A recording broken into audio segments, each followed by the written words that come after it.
Never break, always fight, never quit, do it right, play the game, win it life, have no shame, there's no time, feel the pain, live the grind, I could change, in my mind, pick a lane, commit and climb, the only way to win it life, I never miss, that's fact, taking big swings, put your hand to the bat, put me in the ring, you'll go out in a bag, cause I sing what I mean and I bring it to the mad light, ain't got time to kill, I got time to feel, I took the red pill, I know life's short so I wanna live real, but how's it supposed to feel?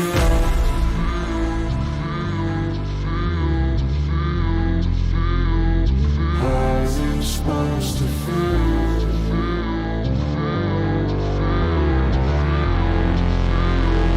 How's it supposed to feel?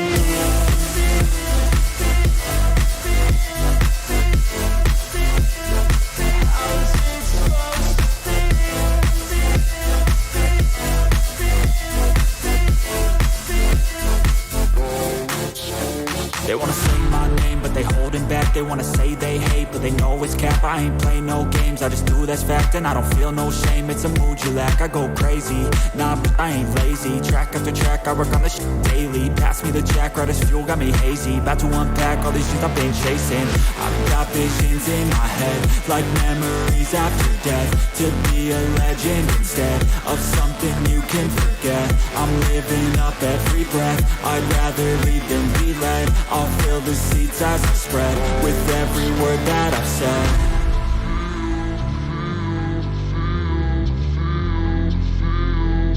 How's it supposed to feel?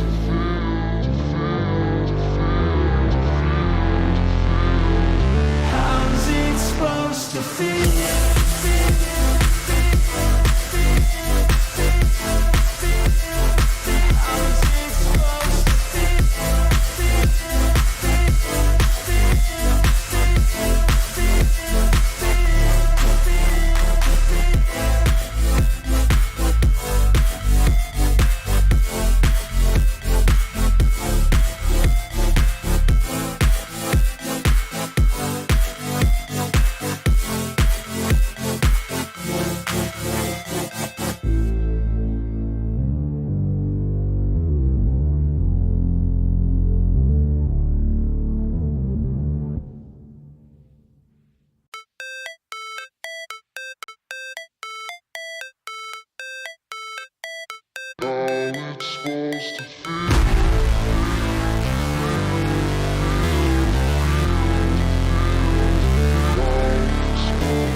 Never break, always fight, never quit, do it right, play the game, win it life, have no shame, there's no time, feel the pain, live the grind, I could change, in my mind, pick a lane, commit and climb, the only way to win it life, I never miss, that's fact, taking big swings, put your hand to the bat, put me in the ring, you'll go out in a bag, cause I sing what I mean and I bring it to the mad light, ain't got time to kill, I got time.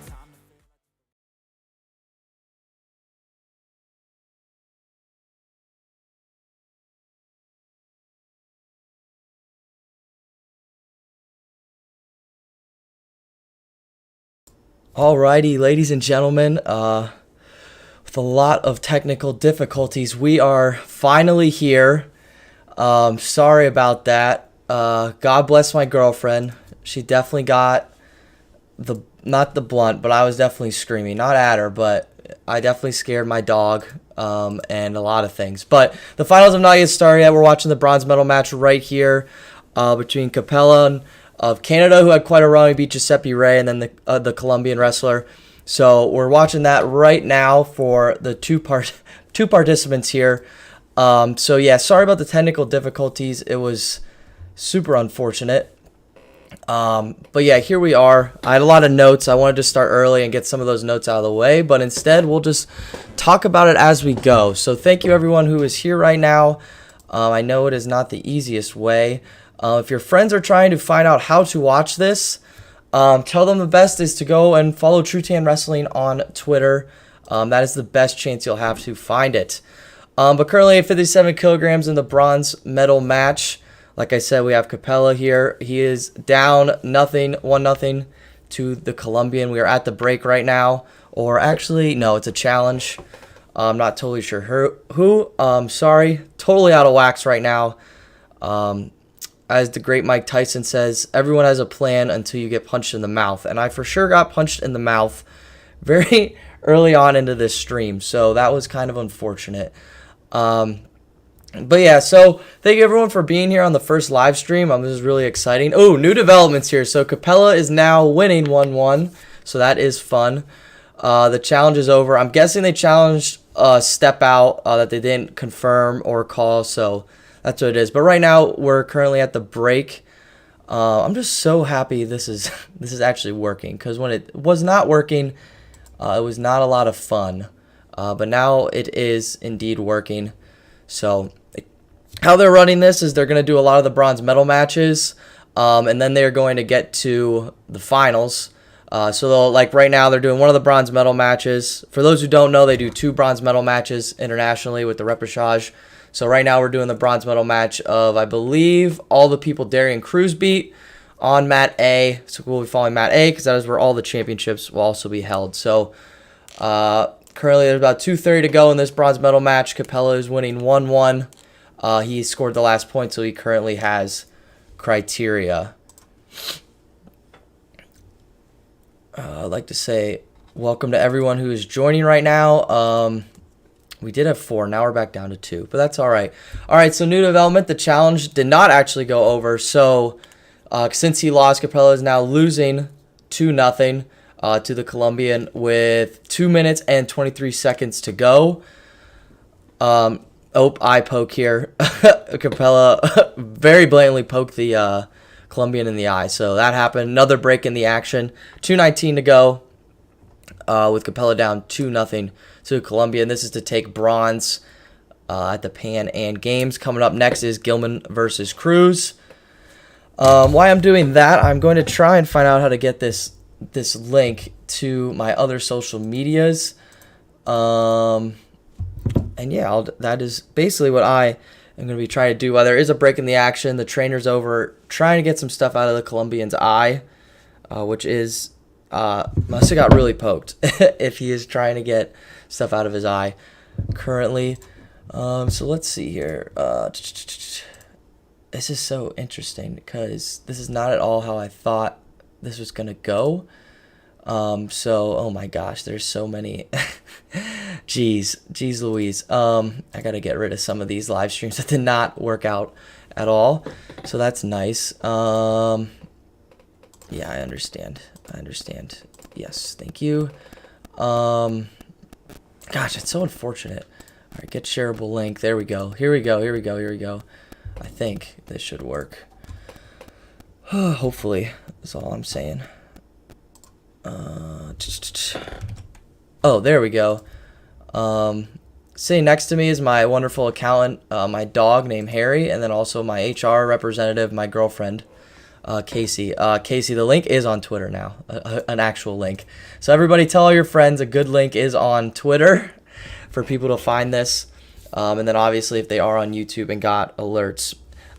So unfortunate what happened here today. I had everything figured out. I had schedules, I'm sure whoever's on this saw. And then all of a sudden it just wasn't working, and then I had to end the stream to get it to work. So yeah, that happened. So currently right now the Colombian's winning 2-1. Capella got a step out point. There is about to be a minute left. Oh, go behind attempt by Colombian, and there it is, 4-1 the Colombian right now. With less than a minute to go, they're currently in parterre right now. Not much going on, so I think they're about to come back up on their feet. 1 second, ladies and gentlemen. I'm putting a link in here for the live stream. Nope, that's still the old link. Riveting, but that's okay. That's okay. Beautiful. Alrighty, sweet. But yeah, if anyone has any questions in the chat, feel free to send them. One person actually sent hi before, and I feel bad that I didn't get to engage. So hopefully they find their way. It's unfortunate, Yeah. So out of sorts. But right now it's 4-2. The Colombian got a caution. We have 30 seconds to go. I believe a takedown by Capella would give him the lead because I believe it was 2 ones and then a last takedown. So this would give him the lead on criteria. 4-4. We have 20 seconds to go exactly. 19. Counting down, ladies and gentlemen. Oh, man, this is a good bronze medal match. Capella, great on the Canadian national scene, has not done too much. I believe his best finish was 10th at the World Championships a couple years ago. He's pushing. Oh, are they going to give him one? No caution. So technically 4-3 with very short time to go. Here we got 3.6 seconds. Can he make something happen here? Oh, fake by the Colombian. They're chasing. He's in on the leg and time expires. And Colombia will take home a bronze medal. And Capella will unfortunately take 5th. So yeah, we got 7 people here now. How's everybody doing? What I was just commenting on, if you do not have Flow Wrestling, was the bronze medal match on mat A. Gilman versus Cruz is coming up.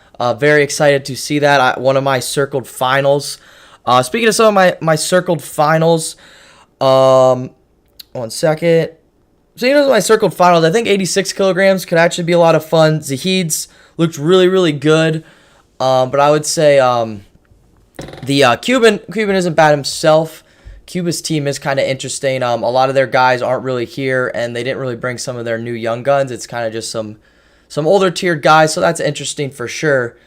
But yeah, no, I think that would be interesting. But here we go, 57 kilograms. Darian Cruz for Puerto Rico, former USA wrestler, going up against USA Wrestling's #1 at 57 kilograms, Thomas Gilman.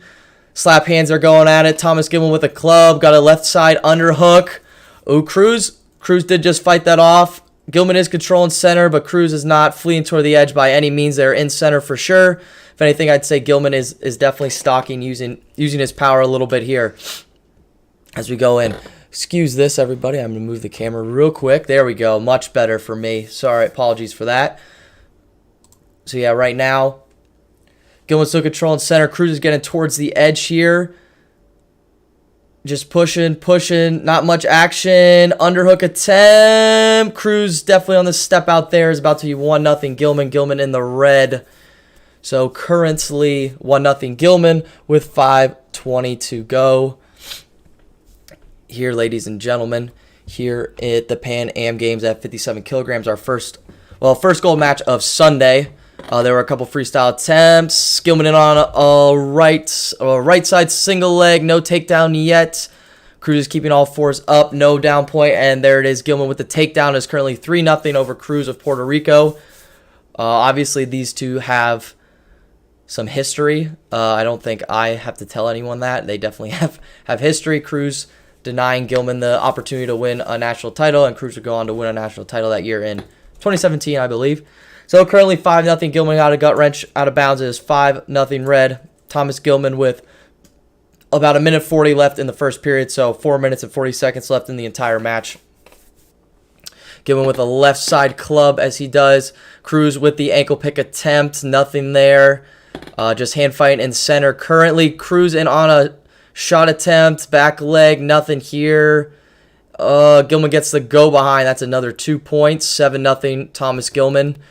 Gilman is looking rather sharp, I'd say. He is looking really good.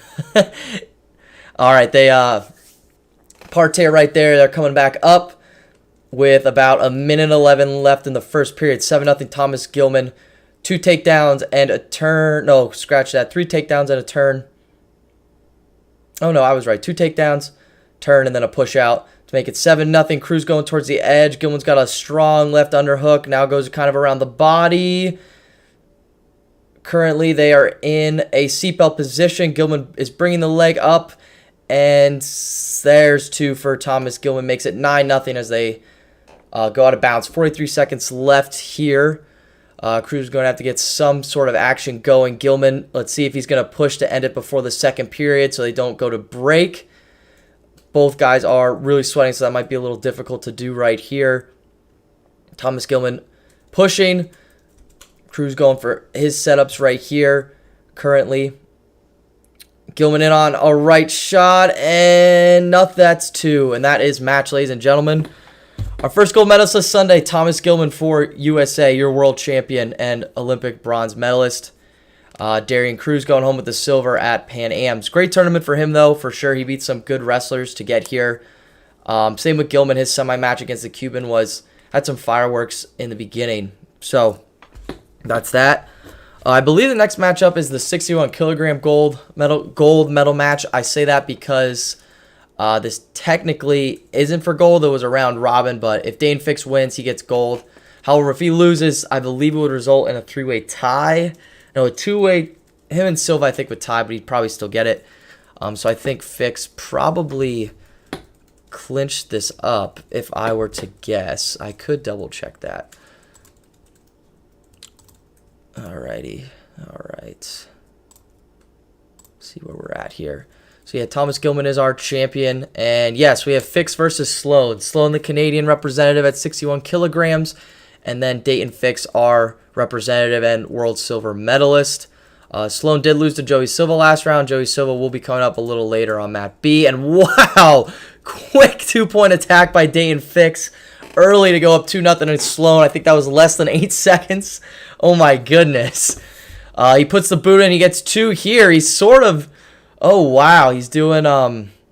He's kind of has leg... He has a leg in right now, a boot in, and he's currently wrenching him over. I thought he was going for the pin here.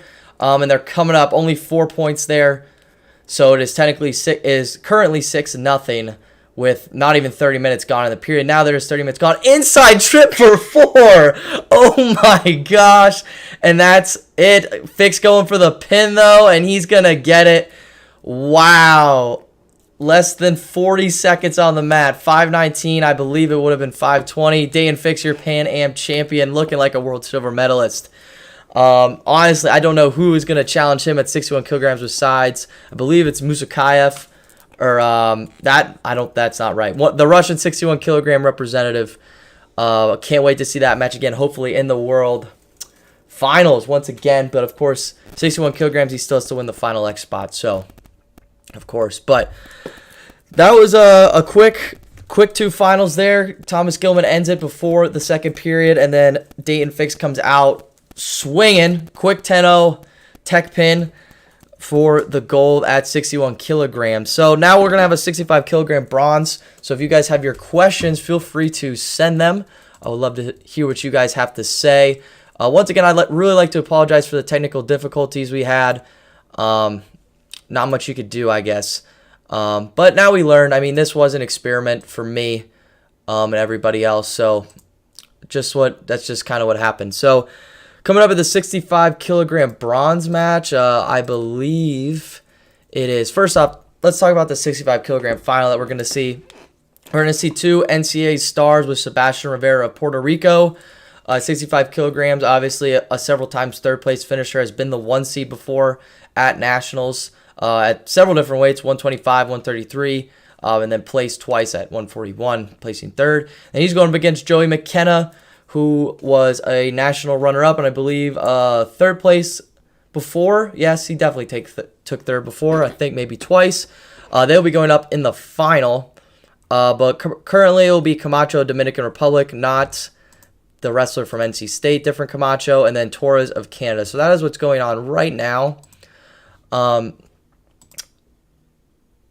Yes, so that is what will be going on right now. Like I said, if you have any questions, once again, I really, really apologize for the technical difficulties. I guess now would be a better time than any to mention some notes. I was going to mention a reason. The reason I was going to start 15 minutes early, I had a lot of notes to talk about with girls wrestling and Greco, and then I just never got to it. Good question here. Who was making the 79 kilograms finals this year? I thought he meant for the tournament. That was a round robin that Jordan Burroughs absolutely demolished last year. But for the trials finals, I would honestly say, well, obviously Jordan Burroughs is already in Final X, but that's a really good question because it could either be Staraki or Derringer. But I mean, Derringer would easily be the favorite, but he just got upset by Vincenzo Joseph. And then McFadden had himself a run. I mean, can he do it again? That's the thing I see. At the U.S. Open, there's always those storylines. And you love to see them. Like, I absolutely love seeing David McFadden win, Vincenzo Joseph, and stuff like that. But can they do it again? Like, can Vincenzo beat Derringer again if they meet up? Lujan has beaten Starocki. Can he do that again? Or can Starocki beat him? Like, could Starocki beat Jason Nolf again? I know Jason Nolf is down to 74 now. But that's just the thing. But to answer the question, I don't know. I'm saying between Derringer and Starocki is going against Burroughs. No disrespect to McFadden or Joseph or Marsta or any. 79 is probably my favorite weight, and it's not Olympic weight, so that's kind of interesting. So, yeah, that's my guess. Burroughs versus Derringer or Starocki. It's hard to pick right now. And then Valencia is facing. Actually, let me pull something up for you guys. Let's see here. Oh, no, not what I wanted to do. Regardless, Valencia is facing the Cuban, who had himself a semifinal here that was pretty interesting. I'm about to pull up his name in a second. Actually, I'll just do this.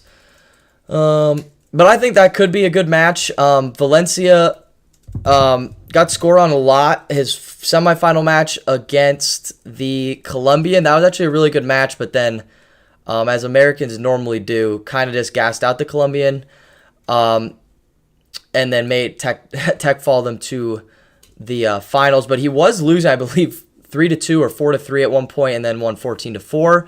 But he's facing the Cuban, who is Hernandez Lewis. That's it. He had a really fun match with Ethan Ramos, 10-10. I believe Ethan Ramos is going to be on this match, his bronze medal match, so that will be exciting.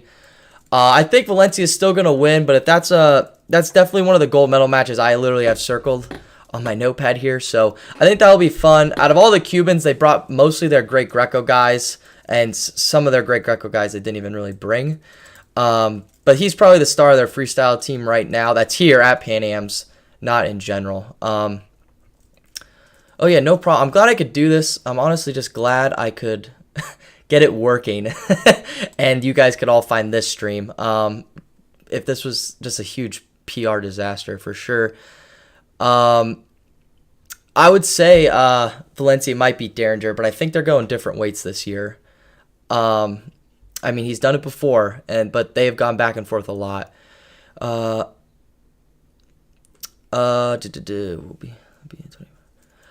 could see it. Depending on how the field shakes out. The comment on Zahid being a Olympian in 2024. I mean, he was right there to being in the finals. Just Bo Nickel with that crazy match. Yeah, and then Zahid versus Brooks. That could be fun. I think it could be fun. They haven't wrestled in freestyle since 2020, right? The canceled year. Yeah, so I could agree with that for sure. So let's see. Go back to the bronze medal match going on. Actually, we just started here. Let's see. We got Alexander from Canada. This is 65 kilogram bronze medal match. Let's talk about these two wrestlers real quick before the one I'm really, really excited about, McKenna versus Rivera. I can't wait to see that. Let's see here. So, Camacho from Dominican. Let's see. His first round win was over the Guatemalan wrestler 10-0, and then he ran into Rivera and honestly gave Rivera a really tough match, 8-6, and then Rivera would 11-0 the Canadian wrestler we're watching, Alexander Torres. I've actually seen Alexander Torres. Oh, wow. I look away, and Camacho, the Dominican, gets a nice gut wrench to win the match. So it looks like we're getting to Rivera versus McKenna quicker than we could imagine. So I'm excited for this, as I've alluded to before. But for those of us just joining, those who have not been watching, Darian Cruz dropped a match 11-0 to Thomas Gilman for him to win, and Fix came out swinging, getting the inside trip for 4 to a pin, winning 10-0, and then a pin over the Canadian wrestler to win himself gold. And then USA has another gold representative at 65 kilograms, McKenna. I'm curious to hear your guys' thoughts. Do you guys think McKenna can make another? I was looking at McKenna. He's never made a world team yet since he's been really competing, like senior level. However, he's made the finals of the Olympic trials and then made the finals of the World trials, and stole a match from Yanni. So do you guys think maybe he can slip in there this year? Oh, and he made Final X against Stieber. So I don't know if he can. It's quite a field. Kendrick Maple came out swinging. Really interested to see those four. I hope all four of them compete. I know Kendrick Maple is. I know Yanni and McKenna are. I'm actually really interested to see Nick Lee in there because he lost to JO at the Olympic trials pretty convincingly, and then came back and obviously beat Zayn and Yanni. Obviously that was on the backside, but I'd love to see him against Kendrick Maple, see him against Yanni again. So those four could really make it interesting. But right now, I'm very curious to see how this Rivera McKenna match is. We're currently waiting on that as we speak. Let me see if I can pull something up for all of you guys. Alrighty.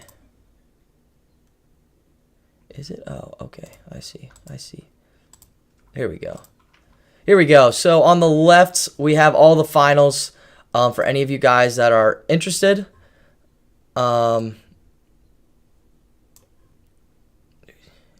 Yeah, so we have all the finals right up here for the Pan-Am Championships. We've already been through Gilman versus Cruz, Fix versus Sloan, and now we are coming up with McKenna versus Rivera. Again, for those just joining or missed the intro, there are some bronze medal matches up.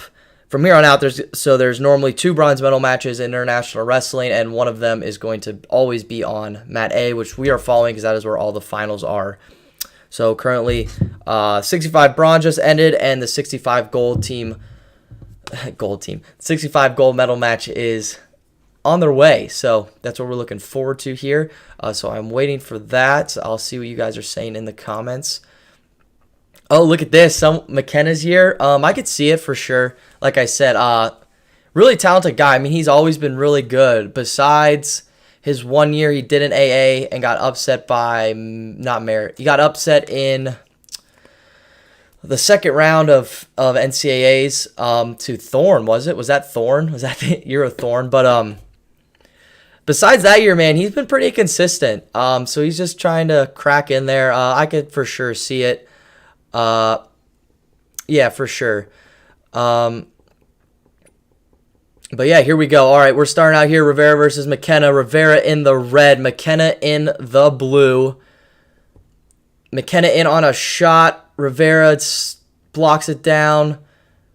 Front headlock for Rivera. Pushing him towards the edge, trying to get that step out point. Front head. Right now, they would be grounded if they would go out of bounds. Nothing here. Rivera has a tight front headlock for sure. Stalemate here called. They're going back to center. If anyone saw McKenna's semifinal match against the Argentinian wrestler, it was incredible. McKenna did a lot of great stuff. For the Argentinian wrestler had a gas tank, man. He just kept coming, but McKenna was just a little bit too technically sound for him. But it was awesome. So here we go. We got McKenna versus Rivera still. Nothing. About to have a minute gone here. Oh! McKenna gets a single leg up and bows it down for 4. Goes right into a lace. Is up 6-0 over Sebastian Rivera. Takes it over with a lace. That's 8-0. This could be over quickly. Tight lace. Oh, Rivera's fighting it. And that's match, ladies and gentlemen.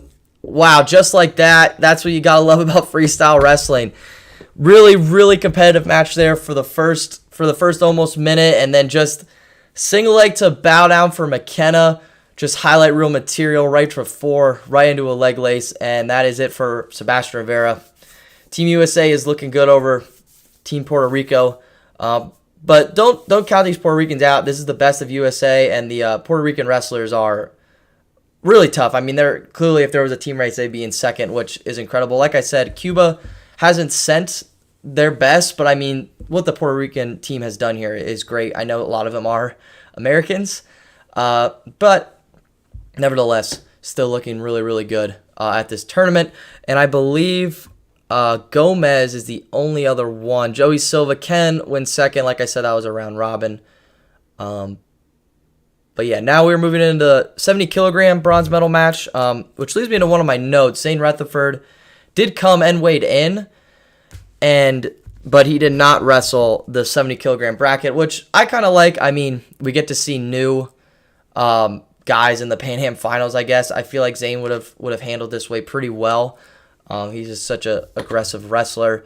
But instead, Brazil got a finalist because of that. Joaquim is in for Brazil, and then Olapog for Canada. And they kind of had a round robin where the first two guys out of the pools got to go to the semifinals and then finals. So these two have wrestled. So the 70 kilogram final has already been wrestled this tournament. The Canadian Olapod has controlled it pretty well. I believe he won 11-1 or 11-2. But who knows? He might have made an adjustment. The Brazilian wrestler might have made an adjustment.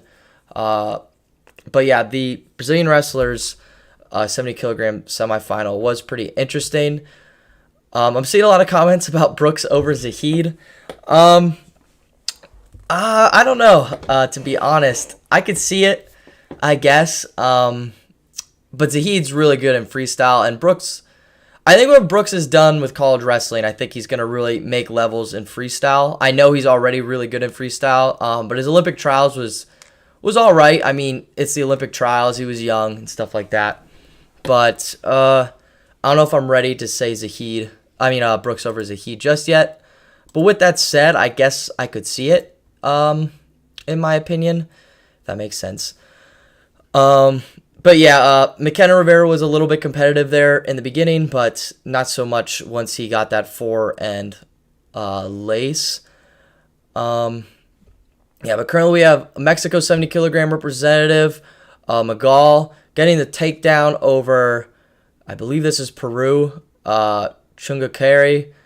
So Mexico winning 2-0 over Peru, trying to try to get the home crowd a medalist right here. I don't believe Mexico has any finalists.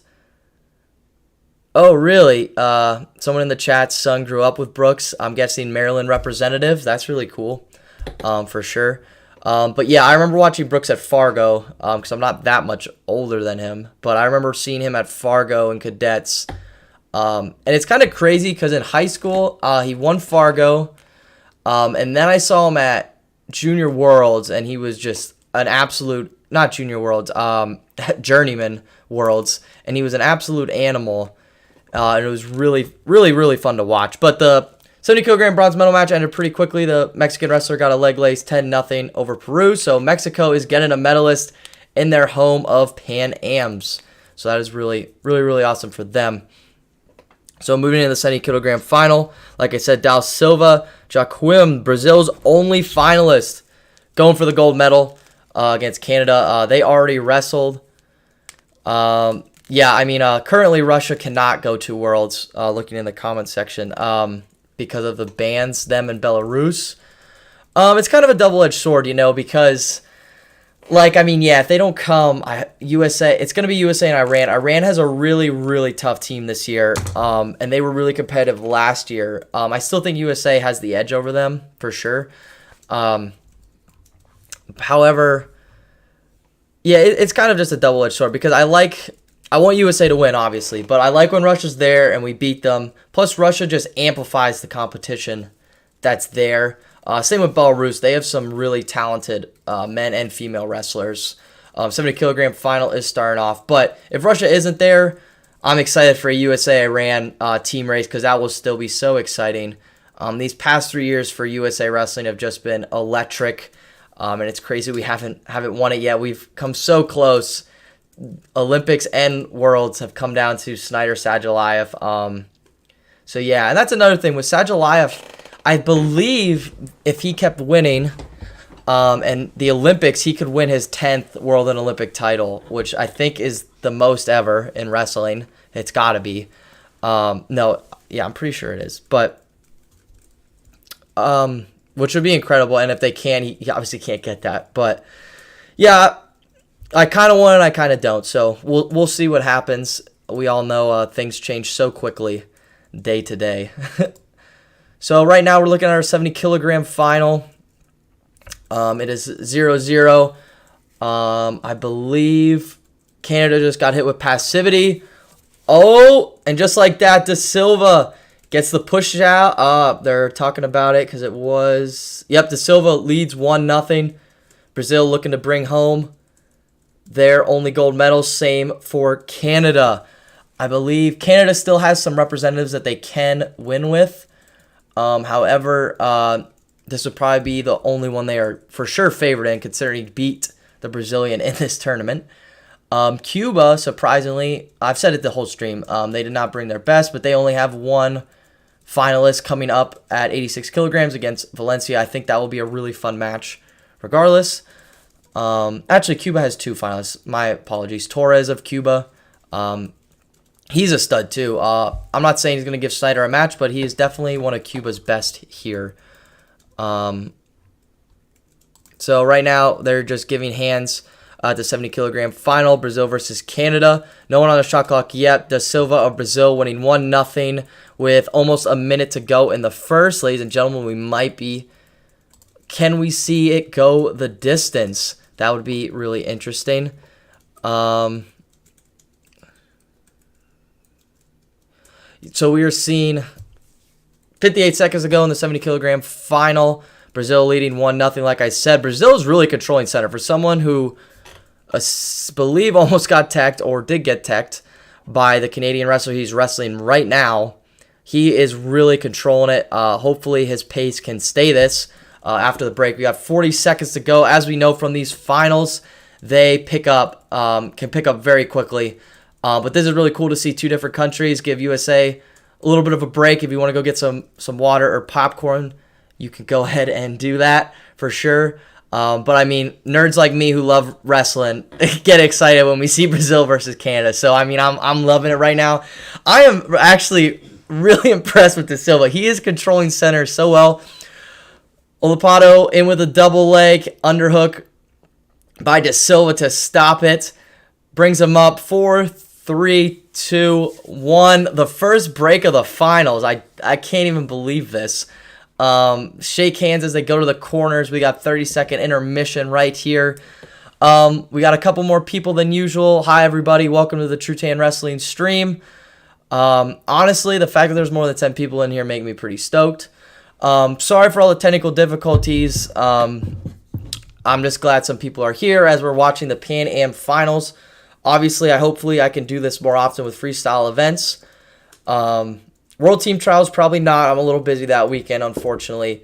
But I mean, there's Cadet Worlds, Junior Worlds, all that stuff to do live commentary watch parties on. So I'm really excited to experiment with this. I mean, it was an experiment, so it didn't go as planned, but, you know, that's what happened. All right, we're back to center here with Olapato Da Silva. And we are off into period 2. Da Silva up 1-0. Olapato of Canada really coming out swinging, and oh, that's 2. He takes the lead. Oh my gosh, he is a mean... No, he didn't go over, though. He had a mean, tight gut wrench. Sort of unbelievable. For those watching, this is a 70 kilogram final that I am commenting on. For those watching live, you know what I'm talking about. For those who do not have Flow Wrestling or not watching live, it is 2-1 Olapato of Canada. Da Silva in the red of Brazil, down 2-1. Both guys are trying to bring home the possible only gold medalist for their country here at Pan-ams. For those who don't know, for the Olympics, Pan-ams top 2 get to go to the Olympics, because the Olympics it's only 16. However, if you just enter this tournament, you qualify your country's weight for the World Championship. So both these guys are already qualified, or at least the weight they are qualified. Where that's why Zane Rutherford here at this weight is not represented, because he weighed in, so he qualified the weight, but then got sick. We have a crotch lock attempt here by Canada. Da Silva in on a leg. If he can get his head on the inside, he might be able to finish. And nothing right there. 2-1. 2-1 still, no action there. 1:47 to go. Takedown could, I don't know if a takedown would necessarily ice it. However, we got Da Silva in the red, pushing the pace. No takedown attempts, really. He has been controlling center. The only takedown of the match is from Olapato of Canada. Oh, Brazil in on a shot attempt. Nothing there. Good defense. Da Silva is really showing, is looking a little less faded. than we've seen him. Canada is looking a little faded, but he might just be kind of protecting a lead. He's up 2-1 here. As I mentioned, Zane Rutherford, our USA representative, weighed in, but did not wrestle, got sick, so that's unfortunate. We did not get to see him. However, we get to see different countries' representative. Oh, Pete on another double leg.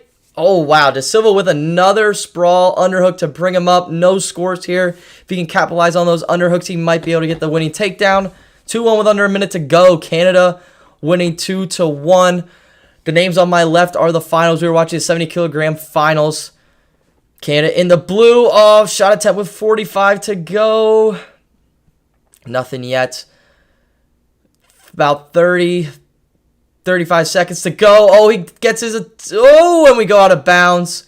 I believe we're going to get one blue. Let's see what the table says. Oh, they gave him a takedown there. So it is 4-1. De Silva's going to need more than just a takedown now. It is 4-1 blue for Canada with 33 seconds to go. He's either going to need a four-pointer, or he is going to have to... He has a four-pointer here. He's either going to have to get a four-pointer here or get a takedown and a turn. 4-1, 15 seconds to go. De Silva just taking wild shots. Canada just defending. Olopata just defending. 10 seconds to go. Both on their knees.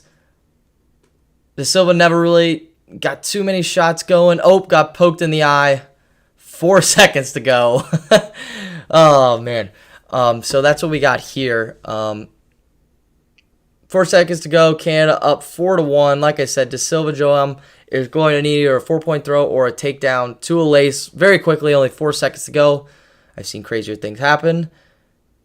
And stoppage still. And here we go. Shot. And that is it. Your 70-kilogram champion is... We had a little bit of an exchange there, but nothing crazy. Your 70-kilogram champion is Olopata of Canada. The next gold medal match will be with Kyle Dake versus another NCAA alumni from Michigan State, one of their national champions, Gomez, who's been a veteran for the Puerto Rico team. He'll be going at it there. Just checking what bronze medal match we can expect to see. All right, so we're going to have Mexico versus Cuba. Castillo, who had a very quick match with Kyle Dake. He got teched pretty fast. But, I mean, it's a Cuban wrestler, so not bad. So we're going to have Saldov Zarco versus Castillo. Saldov Zarco of Mexico versus Castillo of Cuba. Should be an interesting match. Let's see if Mexico can bring another medal. Win another medal for the home crowd. Well, it does look like it's a very, very small venue. I will say that. However, the fans have been really cool, honestly. Like, these small countries, they kind of have some representatives with fans. So that's kind of interesting. Let's see what you guys have been talking about. Over here, do you think any of these USA finalists go the distance in any match? That's a good question. Let's see here. No. Maybe Desi Gwiz goes the distance. That is my prediction. Hernandez Lewis is all right, but I don't know if he has the stamina to go with Valencia. Dake, I think, will just... I don't know. I want to say Gomez maybe can push Dake, but I doubt it. I don't know.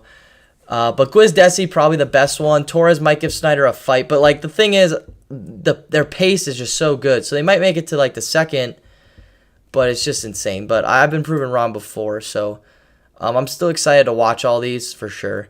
Besides that, yeah, no, my best bet for who would make an American go the distance is probably at 125. So currently we're watching a 74-kilogram bronze medal match between Saldov versus Castillo. Saldov, the Mexico wrestler, he is down 2-0. Castillo is up 2-0. Currently they're in, and that's 2 for Castillo. I believe it is 4-0 now. Castillo is a very good wrestler. He just got kind of handled by Kyle Dake. I mean, story of everyone who wrestles Kyle Dake.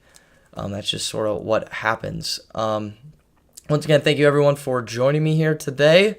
It's been awesome seeing everyone's chats. If you have any questions about what is going on or the channel, I would love to answer them. But currently, we are just watching the 74 kilogram bronze medal match between Mexico and Cuba. Next up is our man Kyle Dake, world champion and Olympic bronze medalist, going at it.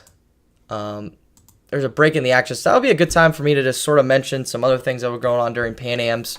Our Greco team did pretty good for the most part. I mean, there wasn't a lot of representatives from other countries at some weights. Like Coons had, I believe, like a 5-man round robin, or no, not even, like a 4-man round robin that he smashed through. Miranda at 60 kilograms had some awesome matches. I was watching him, and he had some barn burner of matches, so that was a pretty fun weight to watch.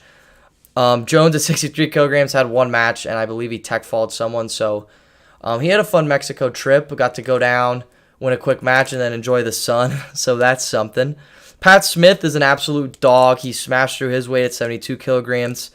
And then Perkins and Boykins both got bronze medals for USA. And then girls, they won the event, looking as dominant as ever. Sarah Hildebrandt, America's girl, leg lace queen at 50 kilograms, did exactly that. Leg laced her way to another Pan Am title. I believe she has 7, which is insane. Can you imagine that? Winning Pan-ams. I get it. It's not like winning 7 world titles, but it's still 7 international titles, beating international women. So congrats to her, Sarah Hildebrandt. Parrish at 53 kilograms looked great. One thing I really wanted to talk about was at 55 kilograms, Winchester, our world champ from a couple years ago now. She had a good tournament, and then in the finals, Gonzalez of Canada, she beat a U23 world champ on her side of the bracket, and then beat Winchester in the finals in a really good match. So Gonzalez really showed up for Canada, and she could be a serious contender on the world scene. So it's fun to see 2 world-level athletes wrestling at Pan-ams, because I know, obviously, you guys notice that doesn't always happen at every weight here, based off of some of the quick results. And then Molinari looking great at 65 kilograms. That's a weight I'm really excited for our USA girls team. Bruntal's been looking really good at 65 kilograms, and she's being Molinari, but obviously Molinari is a world bronze medalist, returning world bronze medalist. Grote at 72 kilograms, just came off a U.S. Open title and now won an international tournament here, looking really good. I'm excited to see her versus Welker. Grote's looking better than anyone, but obviously Kylie Welker is a stud in her own right. And then Goulford at 76 kilograms. Obviously, Gray is having a baby, so she's not wrestling for our 76 kilogram spot. But did anyone see that throw she had? It was insane. Oh, my gosh. But, yeah, those are all. She had a nice win over Valdez, who's pretty tough on the world scene. So that was good. Girls wrestling, man, is really evolving. Like, I'm currently in the works of making top 10 Final X matches. And just like seeing the Olympic trials and the World Team Trials finals, girls wrestling is evolving so quickly, and it's kind of interesting because a lot of girls on our team, there are some young ones, of course, but a lot of them are like on the older end of things, and they're so dominant. But then like the second strings, like, I mean, we got girls just getting out of high school, and they're dominating like these like adult women. It's incredible. So when our top dogs retire or get beat out, we're gonna be in good hands with girls wrestling. So props to them and their performance here. I'm excited to watch them at Worlds. And they had quite an Olympic tournament, too. We just had such a good Olympics, and they did so good here as well. So currently what we're watching is a 74 kilogram bronze medal match between Mexico and Cuba. Cuba is currently winning 8-1, I believe. Mexico just got a step out, so it is 8-1 in the second period. Minute 46 left to go in the match. I would like to thank you all for joining us here. We have had some technical difficulties, but I'm glad to see that we are on the stream having fun. I plan to do this a lot more, and hopefully we don't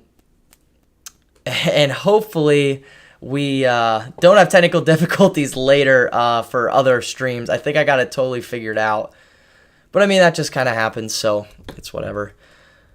So right now, 8-1 still, minute 20 to go. Castillo with a minute 18. He's just kind of controlling center. Sadalov of Mexico is definitely going to have to get things going for sure. But Castillo's kind of just controlling center. One thing I am noticing with Cubans this tournament is when they get a lead, they can obviously sit on it and control center pretty well. But for the most part, he's not doing much here. I wouldn't be surprised if he gets a passivity. Mexico in on a leg. Going Castillo, shows some nice hips, gets the far ankle. Looking for the go behind, 45 seconds to go in the period. Might call a stalemate here. Castillo not working, and yep, there it is. Stalemate called, going back up on our feet, 40 seconds to go before we get to see our man Kyle Dake go for gold against Frank Gomez. Before we get to see Frank Gomez versus Kyle Dake, Michigan State national champion at 133 pounds way back in the day, and then obviously we all know Kyle Dake, 4-time national champ, 4 different weights, our world champ and bronze medalist, and Franklin Gomez has taken 5th before at the Olympics in 2016, not at 74 kilograms. That's another thing. I can't believe how big Frank Gomez got, especially with his age. He wrestled 133 pounds, and then he wrestled 65 kilograms, was around 143 internationally for the most part, and then wrestled, now he's wrestling 74, which is like 165 pounds. Currently, who's wrestling is a 74 kilogram bronze match. Kyle Dake is coming up next against Frank Gomez. Castillo of Cuba is about to come away with the win over the Mexico representative. Castillo is taking home a bronze medal for Cuba from the Pan-Am Games. Cuba did not bring a lot of their stars here. However, the guys that are doing well are definitely good for the team. So that match wraps up. Coming up is Kyle Dake versus Frank Gomez, one of the key matchups here in the finals for Sunday. That's a definitely interesting point. Gomez looked a little off at the Olympics against his own teammate of the Knee Line Wrestling Club. So yeah, I don't know how he's gonna fare against Dake. Who was that? Oh, from Uzbekistan. Yeah. Alrighty, so they're coming out to center here, getting ready to shake hands. All right, here we go. I really don't mind when this might sound bad, when the bronze medal matches go a little quick. But then I wouldn't mind if these finals would go a little longer. But that's all right. This is kind of expected at Pan-Ams, to be fair. So here we go. Franklin Gomez versus Kyle Dake, getting ready to shake hands. They're currently pacing. Thank you, Stanley Blake, for the $1.99. Appreciate that in the chat. So here we go. Oh, we got 20 people tuning in to see Kyle Dake versus Franklin Gomez, the Michigan State alum. I believe is beat Jordan Oliver at 133 back in the day. Now I'm really stretching to find stuff to hype this up. Puerto Rico veteran for the guys. He started all with Americans going to Puerto Rico to represent that country and build that team up. And we have Kyle Dake. All right, the mat's a little sweaty, so currently it's a little sweaty on the mats. They're wiping it down. They're really building the suspense for us. Here we go. All right. The guy who's wiping the mats, this might sound weird. He has like a mafia jumpsuit on, and it says staff, and it looks kind of sick. I'm not a jumpsuit kind of guy, but I kind of like it. I'm realizing that comment sounds really flowish and really cringe, but I'm sorry. I had to say something while I'm waiting for this to happen. I can't believe they're wiping it down this much. There's not that much sweat on the mat. All right, so, all right, still wiping it down. All right, here we go. I think Kyle Dake's checking the shoes. Bouncing. All right, center camera is zooming. We are getting to go. Camera is going in on our world champion Olympic bronze medalist Kyle Dake. They're shaking hands with Franklin Gomez, Nittany Lion Wrestling Club representative, and here we are off. Kyle Dake with a nice push. Franklin Gomez with the club. Kyle Dake on a right single leg. Franklin Gomez shows some hips. There does seem to be a little bit of a size difference. We all know Kyle Dake is a little bit big. 74 kilogram guy has two world titles at 79 kilograms. Franklin Gomez is looking a little tiny. We had to stop in the action. 20 seconds in. No score. Kyle Dake clubbing. Franklin Gomez is controlling. A little bit of the ties getting inside right hand tie. Here we go. He is pushing, controlling his left hand. I would not be surprised if that was a game plan. But then Gomez is working on getting inside control. Kyle Dake is controlling it for the most part here. Fran Gomez with the right, top right club. No score yet. Almost a minute down. Someone might get hit with passivity here soon. Fran Gomez with the lefty underhook pushing. Looks like they're giving Fran Gomez first passivity warning. Fran Gomez gets the first passivity warning. Nothing here. If you're Fran Gomez, this is definitely part of the plan. Slowing Kyle Dake down. Kyle Dake trying to make some motion here. No ties. No crazy ties here just yet. Fran Gomez stop the shot attempts. We have about a minute 53 to go. Currently just hand fighting Kyle Dake with the left.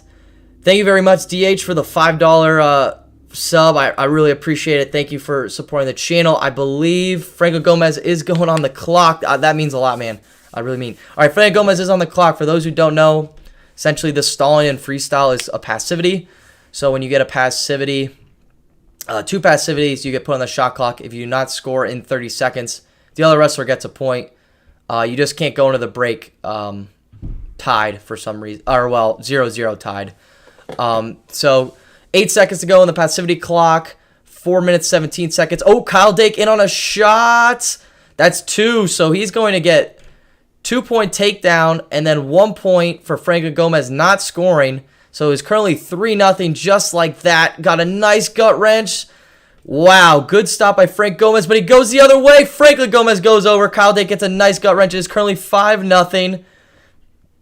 They're real close to the edge. Oh, nothing there.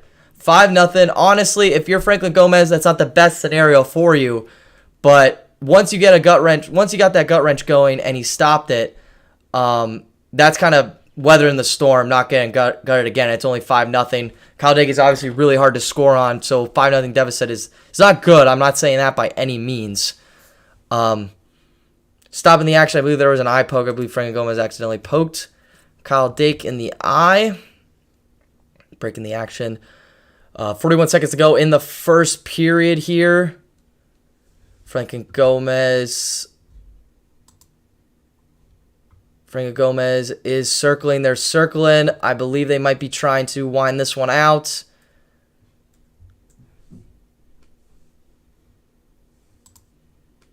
Uh, 5 seconds to go. 4, 3, 2, 1. And we're going to the break. Kyle Dake leading 5-0 over Franklin Gomez. 30-second intermission here on the mat, not on the stream.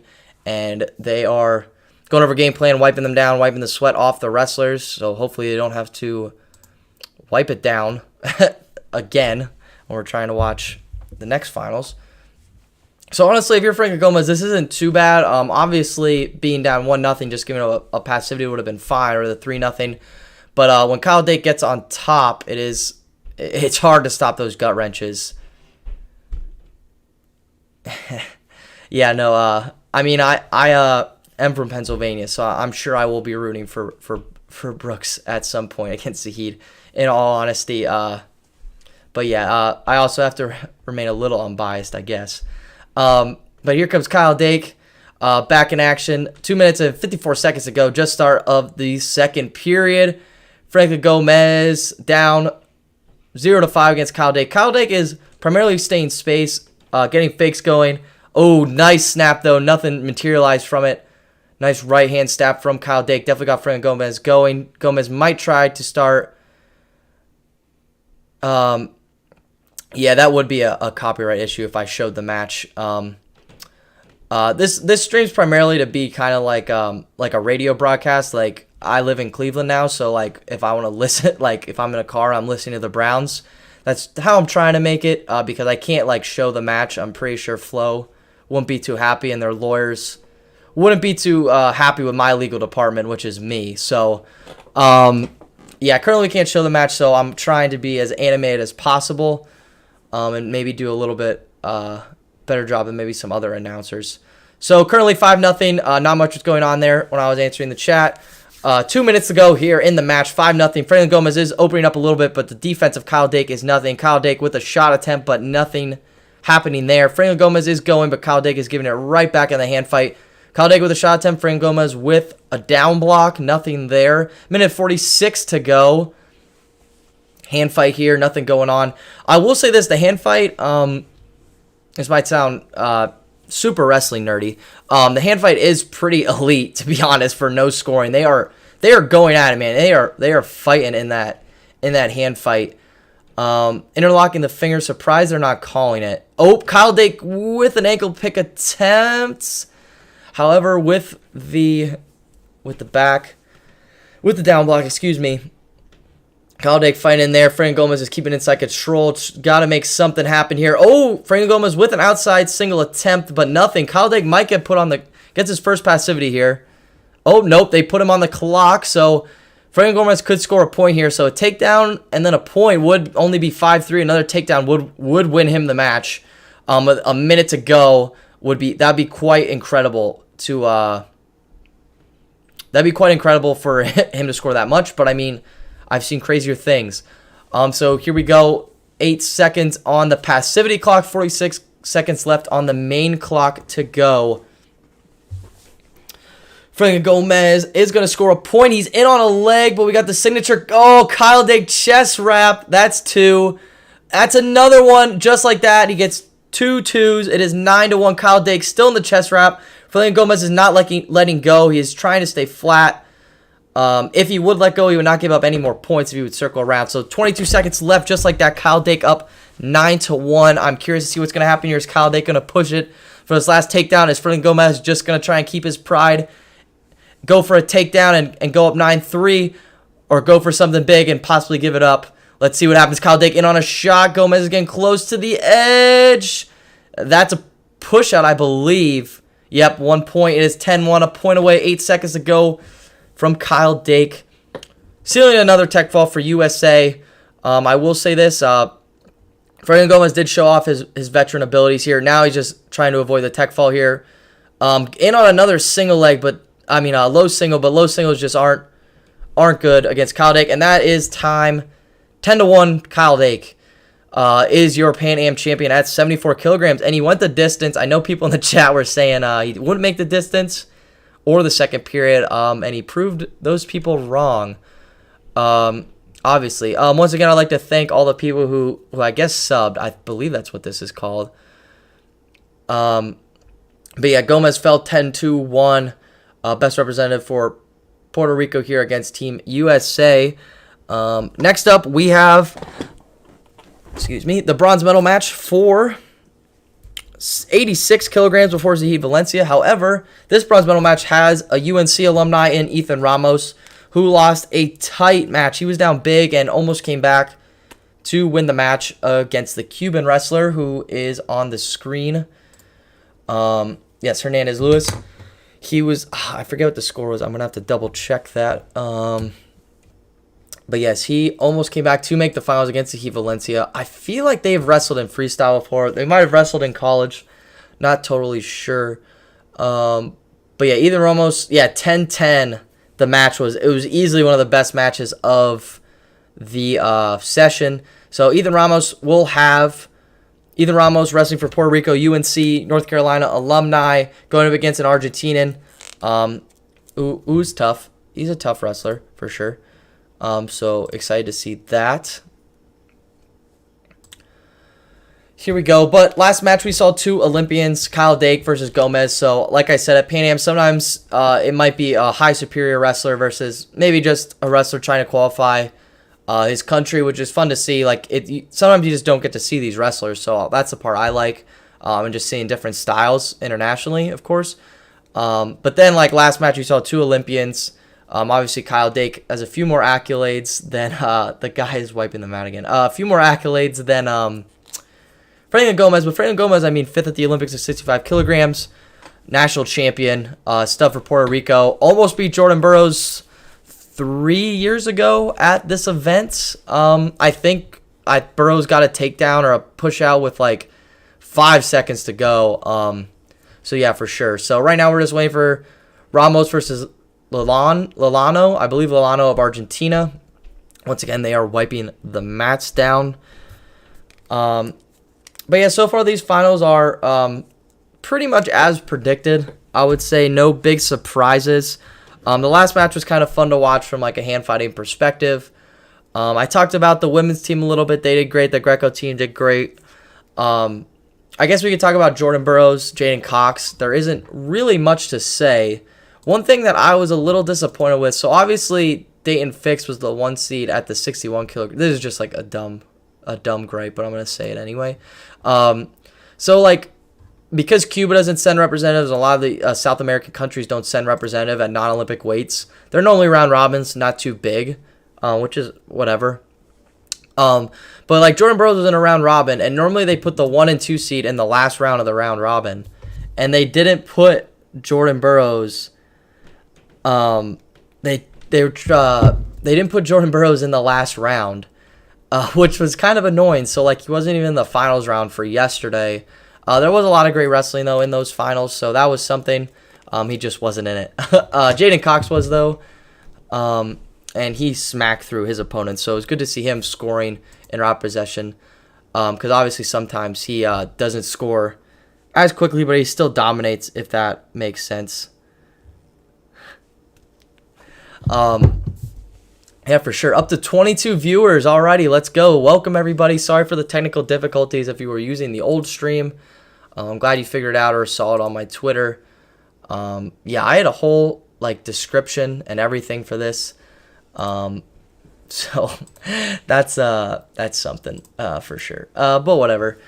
So right now Ethan Ramos and Lolano of Argentina. Ramos, as I said, a North Carolina alumni, wrestles for Puerto Rico, has been wrestling for the team for a little bit now.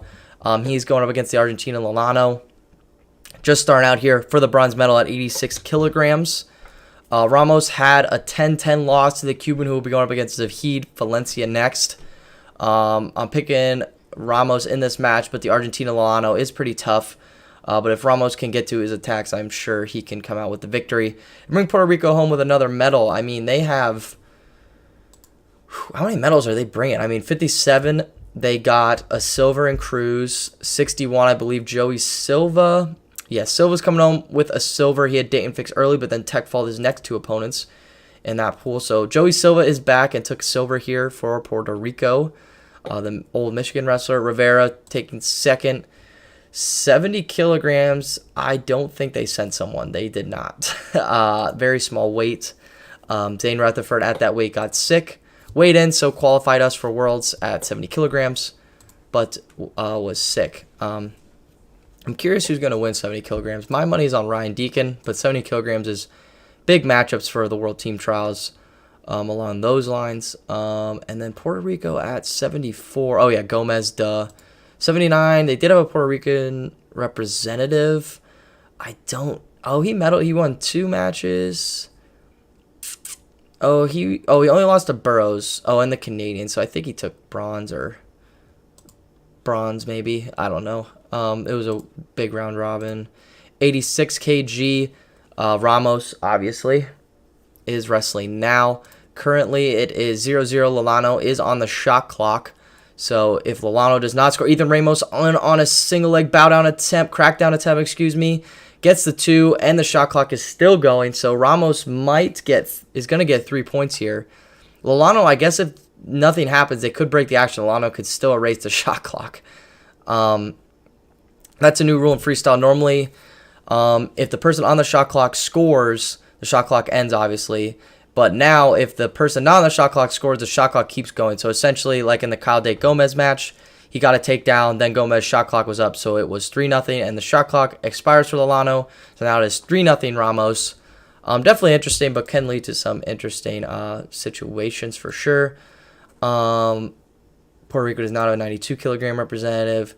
97, interesting. Do they have a 97? They do not. They do not. And then heavyweight, I think they do also. He wrestled for Merrill. I believe he wrestled for Cal State Bakersfield or somewhere out in California. That reminds me, big interview coming out on Monday. Now Pan-am runner-up from this year, Darian Cruz interview drops tomorrow. That is a pretty long video, so it's more of a podcast setting, a little longer than the other interviews on the channel, so I hope you all enjoy that. Pan-Am retrospective is coming out as well. Probably going to be a shorter video. There's a lot to talk about, but not as much as like the US Open or the World Team Trials coming up, obviously. But still want to do recaps for these big events. I mean, Ethan Ramos going for the pin, currently up 7-0 with 4 seconds to go in the first. So they're going in the break with Ethan Ramos leading 7-0. But as I was alluding to earlier, those are some channel updates to allow lesser tier Americans to wrestle for other teams. Could petition to wrestle obscure countries. What percentage of that nationally? Thank you, Chuck, for saying that. Yeah, great question, Claudia. It's an interesting thing. So I'm going to use Russia real quick for an example. So a lot of the bordering countries of Russia, a lot of their second and third strings, which could honestly win world titles themselves, they go all over. Like 70-kilogram winner this year was from Poland, but he was originally from Russia. What I'm getting at is it kind of just depends what country you're transferring to. In America, it's in the Cruz interview coming out on Monday, but he says you basically get fined if you medal for USA. You basically have to pay to transfer your medal over that other country, so that's a huge penalty. The way the transferring works internationally is a lot of countries like where Micic and the Amins and where Cruz went, you kind of need family heritage. To transfer there. Obviously, the Russians just do whatever. Like a lot of Russians go to Belarus, and they don't care. Either Ramos just got the tech fall 11-0, 86 kilograms. But a lot of Russians will just transfer whatever. But a lot of us need to get accepted. So basically, like say I want to transfer to Japan to wrestle internationally. They would have to approve that transfer, and if not, I'm still in USA. And then once it's approved, you got to get all your medals transferred over. So if you don't have any medals, that's not too situated. But then USA kind of has to approve it as well. So it's a long process, and the only catch is like if once you transfer, you can still train here and stuff. But once you transfer, you can't transfer back. So once these guys go to Puerto Rico, they can never come back to USA to represent USA. Obviously, Cruz still trains at Lehigh Valley RTC or Wrestling Club, and then the Amins still train at Cliff Keen. So that's just something to sort of answer your question. There's some people who really hate it. There's certain ones that I don't really like, but I mean they're getting out of the rigor of the World Team Trials process. It's unfortunate. We aren't. Cruz was a big one, kind of loose. He was always like third, fourth. Some year, the 1 year, I believe the highest he was the third string guy for 57 kilograms. But like we aren't losing our Derringers yet. Evan Wick's thinking about transferring, and he's about the fourth, fifth best guy. So we're keeping our first through for three guys, and like a weight like 79 kilograms is so deep still. So I mean, it does stink. I'm not gonna lie, we're losing depth, but it's happening everywhere. Like Worlds is way harder now than it was in the 80s because there's not just one Soviet Union. It's Russia's in like 5 different countries. I mean, look at Dake at the Olympics. A Russian won it, and then a Belarusian took silver, and that Belarusian was a former Russian wrestler. So that was kind of a long answer to that, but there's just a lot to talk about with that transfer process. And then, am I going to cover the World Team Trials? Unfortunately, no. That is on the 20th, I believe. I'll be getting surgery that week on something. And then I'm also traveling for my girlfriend's brother's bachelor weekend. So that'll be fun. I'll be keeping up with results, of course. But unfortunately, I won't be doing that. Hopefully in years to come I will. But I had prior engagements for that. But like I said, I don't know if everyone heard this. I plan to cover, like, I really want to do, like, cadet, junior, senior, like a full watch party. Obviously, living in where I live, it would be difficult to wake up at 2 in the morning and start screaming at my computer with Jordan Burroughs. But we can figure something out. I plan to do more finals and experiment. This was an experiment. I think it's a good event to experiment with, Pan-ams. So currently we're waiting for Hernandez Lewis versus Ahid Valencia. 86 kilogram final circled. So I'm real excited to see this match, Zahid's been looking really good. He's one of the top guys at 86 kilograms. Should be there to test David Taylor at Final X. Has to win World Team Trials first. Thank you. Me too. So we're just waiting for that. Right now, Hernandez Lewis is waiting. I don't know what exactly the holdup is currently. But thank you all for joining me on the stream.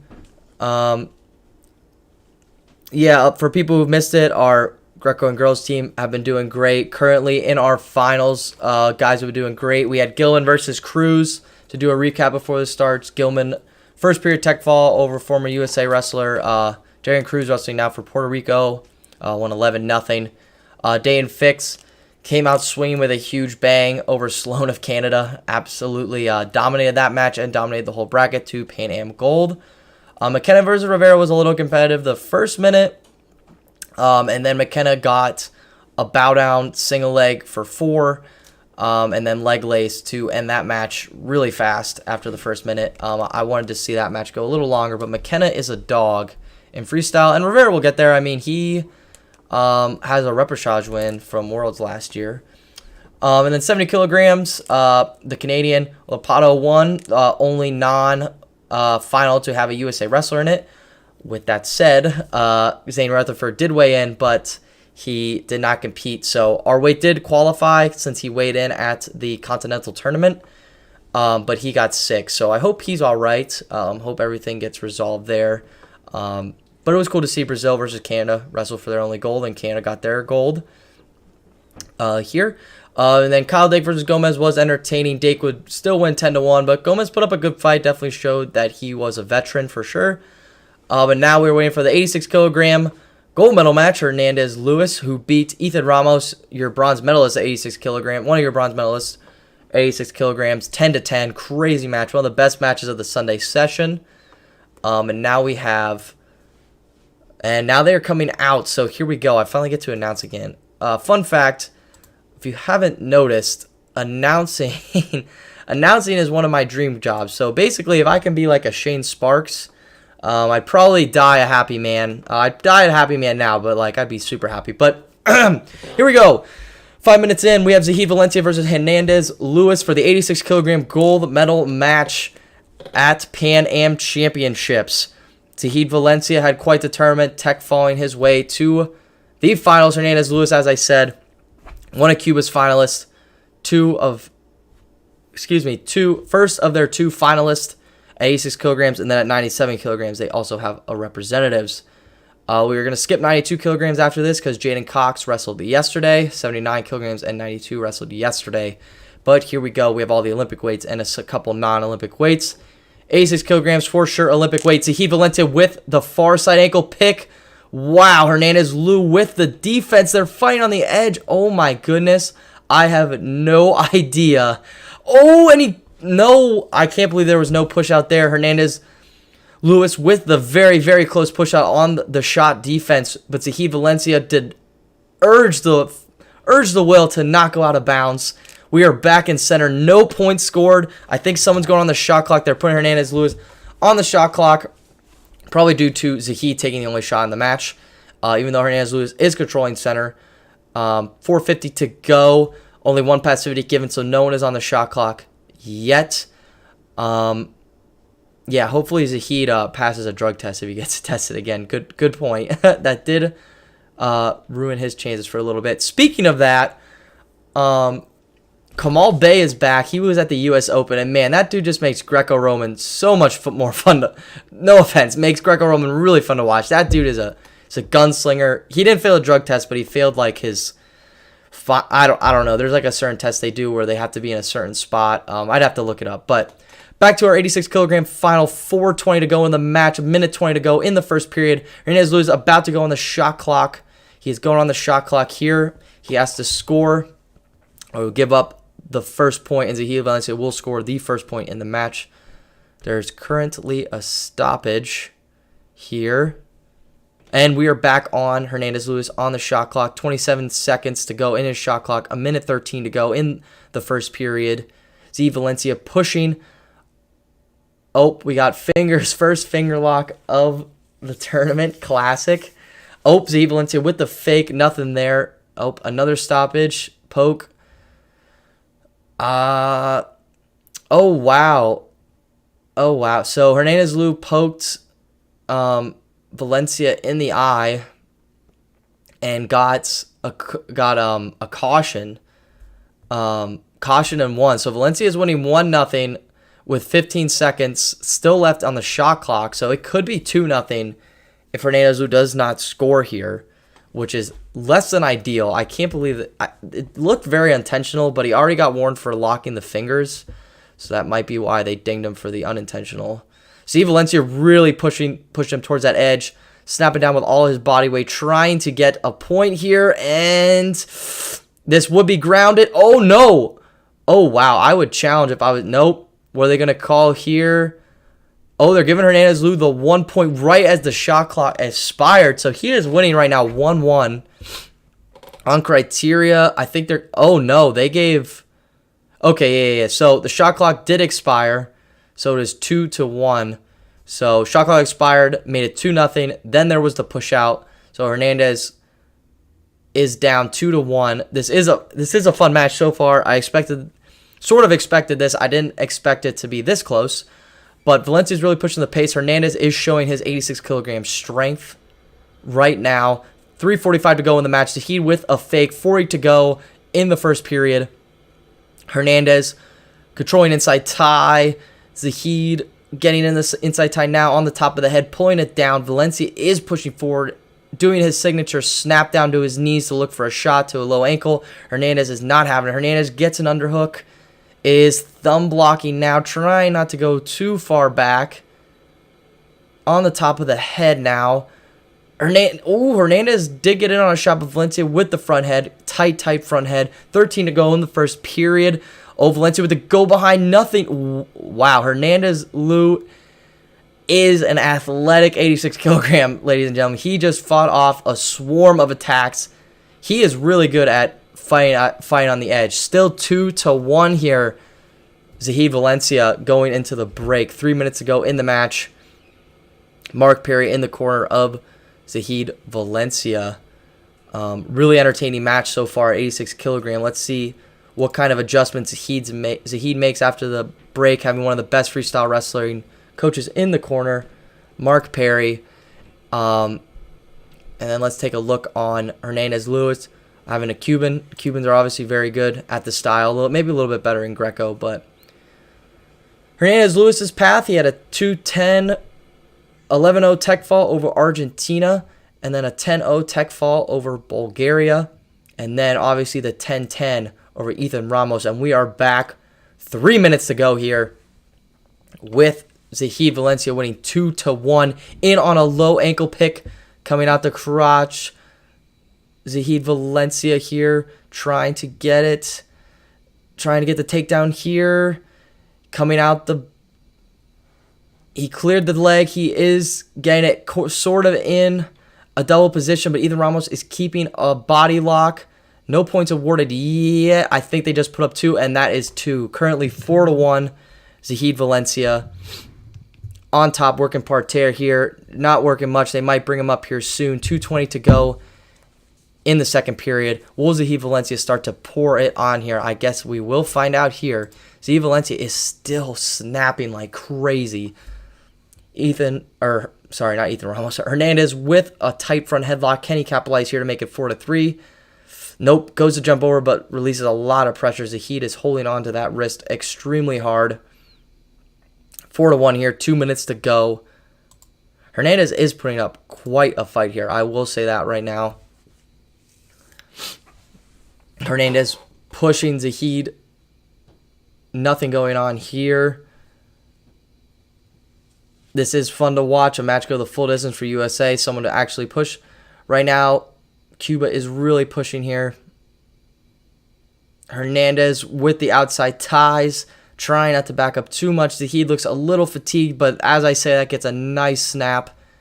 Is pushing on his knees, looking for those ankle picks, but Hernandez is super athletic, not giving it up.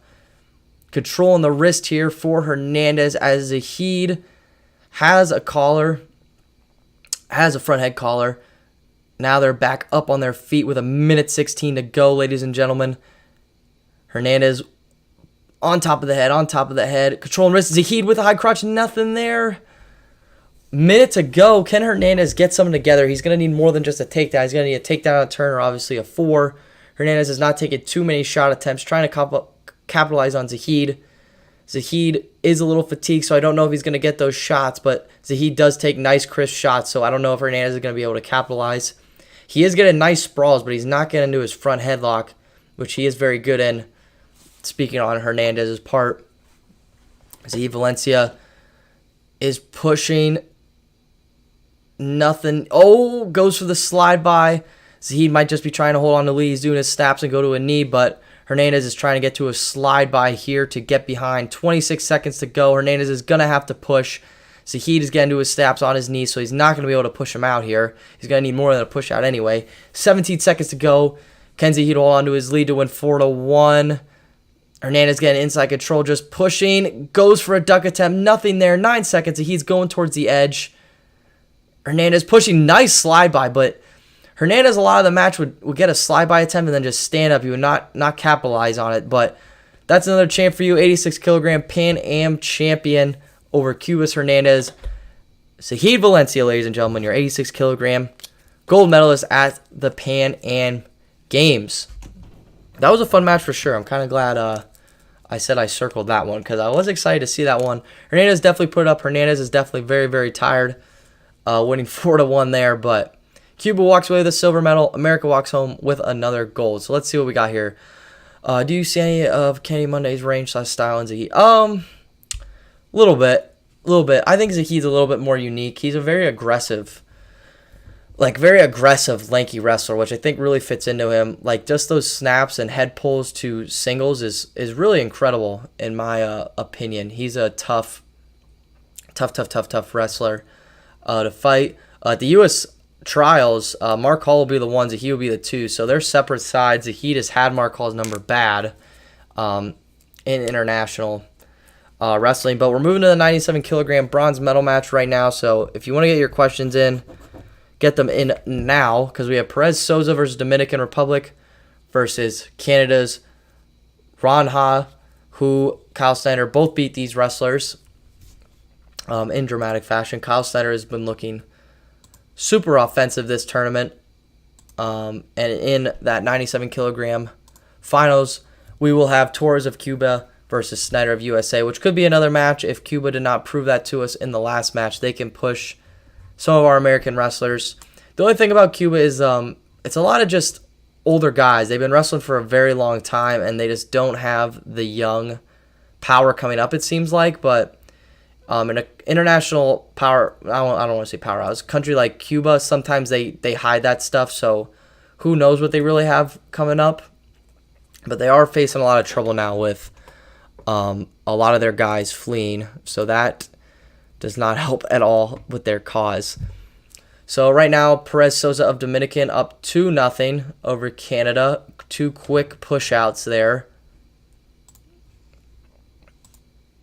2 quick push-outs by Dominican Republic's 2-0. In their route to this bronze medal match, our Canadian wrestler won his first qualification match over the the Colombian wrestler, won 10-0, and then fell to Kyle Snyder 11-0. And then our Dominican Republic representative also fell to Kyle Snyder in the first round, and then this is his second match, and he came out hot, getting those 2 quick points, takedown, gut wrench. So Kyle Snyder, Captain America, is coming up here real soon. That was a quick match, so we are back to those matches. We have 3 matches to go here on Mat A in our finals live broadcast stream. We have Kyle Snyder coming up, then I have our 125 bronze medal match, and then we will have our 125 gold against Gwizdowski versus Desi, 2 NCAA legends coming up once again. Any word on Cuban that did defect? No, that's a good question. They're 2-time Cuban's two-time, what is his name? I have to look this up. Two-time, I think Olympic champ, right? That fled when they went to Mexico. Isn't that insane? No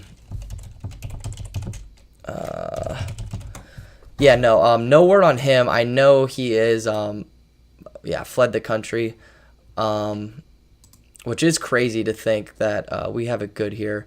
Barrero, they're Greco champ. No word on him yet. I'm sure he is trying to come to America or anywhere but Cuba. I'm assuming that's what's going on there. But no word on him yet. That just happened a couple days ago. If he had to leave, I hope everything works out for him, I guess. I don't really know. But coming up, speaking of Cuba, we have Torres versus Snyder coming up in the 97 kilogram final.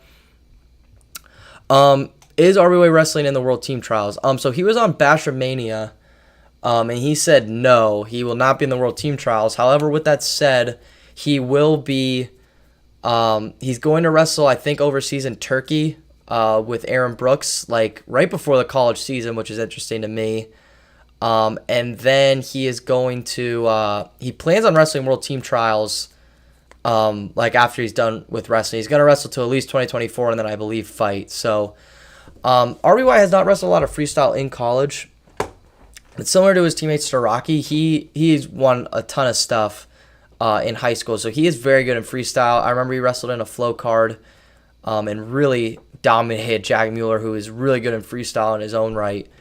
RBY, I'm excited to see him in freestyle, but he will not be wrestling at this year's World Team Trials, unfortunately. So here we go, 97 kilogram final, 2 finals to go, 3 matches to go on this live stream broadcast commentary, Kyle Snyder of USA, Captain America, several-time world and Olympic silver medalist, several-time world and Olympic Games gold medalist, and as well a world bronze medalist somewhere in there. But he's going against Torres, and a quick low single double leg to a takedown over Torres. Snyder is up 2-0 for USA. Excuse me, I dropped my pen. Torres slow to come back to center. That ankle pick looked absolute ankle shattering. Snyder is controlling center here. Quick single leg, wearing the new Kyle Snyder shoes, like mint blue, look really nice. And then the Cuban wrestler was a little aggressive there, but nothing too great. Whoa, my goodness. The quickness of Torres is definitely showing, but nice defense by Snyder. Still 2-0. 5 minutes and 16 seconds to go in the match.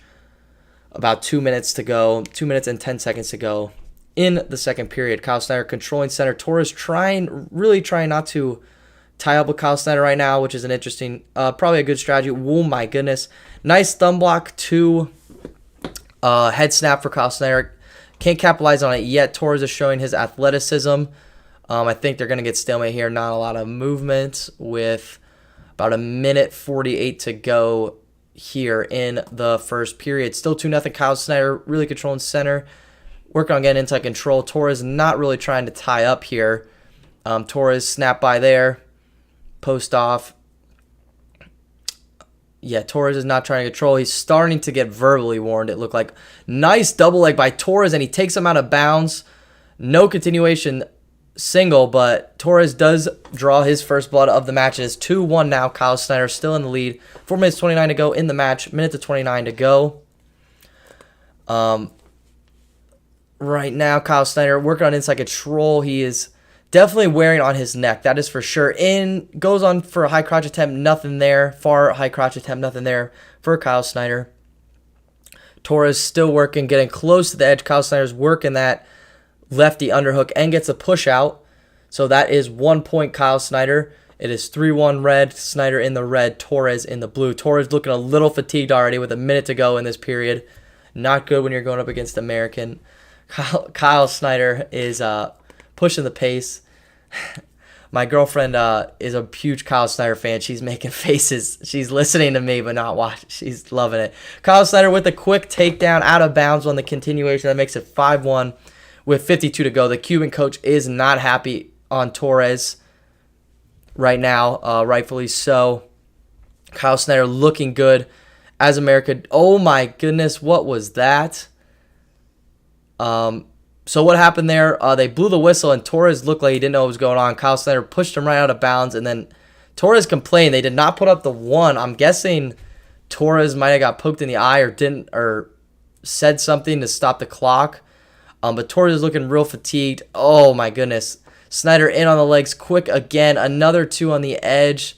That's 2 red. And then they go for the caution blue, 1 red. Let's see if it's confirmed. It is confirmed by the table. So I believe it is 8-1. Oh, no. Yeah, 8-1 Kyle Snyder. Kyle Snyder was looking for... it's just a real confusing match right now. Kyle Snyder was saying that they should be in parterre, which is true. When you get taken down and you are in the parterre position and you crawl out of bounds, they caution and 1 you, and then you should go down. So Kyle Snyder's going to get an opportunity to get a turn on top. The Torres does not want to go down at all. He was arguing with the ref, so this is at least entertaining. I believe he's just trying to do it to get a little bit of a break. Oh my goodness, Kyle Snyder with a mean gut wrench. Loses the lock, but gets it. It's 10-1 now. 1 more turn, we'll do it. Torres is fighting. It is no good, though. Torres looking for a reversal, but that is it. First period tech fall, 12-1. Kyle Snyder. Look good from the takedown game. Look good from the parterre game, which I know he's always talking about improving. He does slowly fatigue Torres. Torres is real slow to center. I thought that match would be a little bit more competitive, but when you're dealing with a several-time world and Olympic finalist, what can you really expect? So that is another medal for Team USA. Back to them ending these matches early, just like how we started this live stream. 2 matches to go here, ladies and gentlemen. We'll have the bronze medal match at 125 between, I believe it's going to be the Venezuelan wrestler who pushed Gwiz for a little bit before he got leg laced to a quick tech fall. Yes, it will be. It will be. Oh, sweet. We're going to have Puerto Rico's Murrill, who I believe wrestled for California Baptist. Or no, excuse me, CSU's Bakersfield. And then Diaz of Venezuela. So this will be exciting. Let me fact check myself, I guess, real quick on that statement. So Murrill.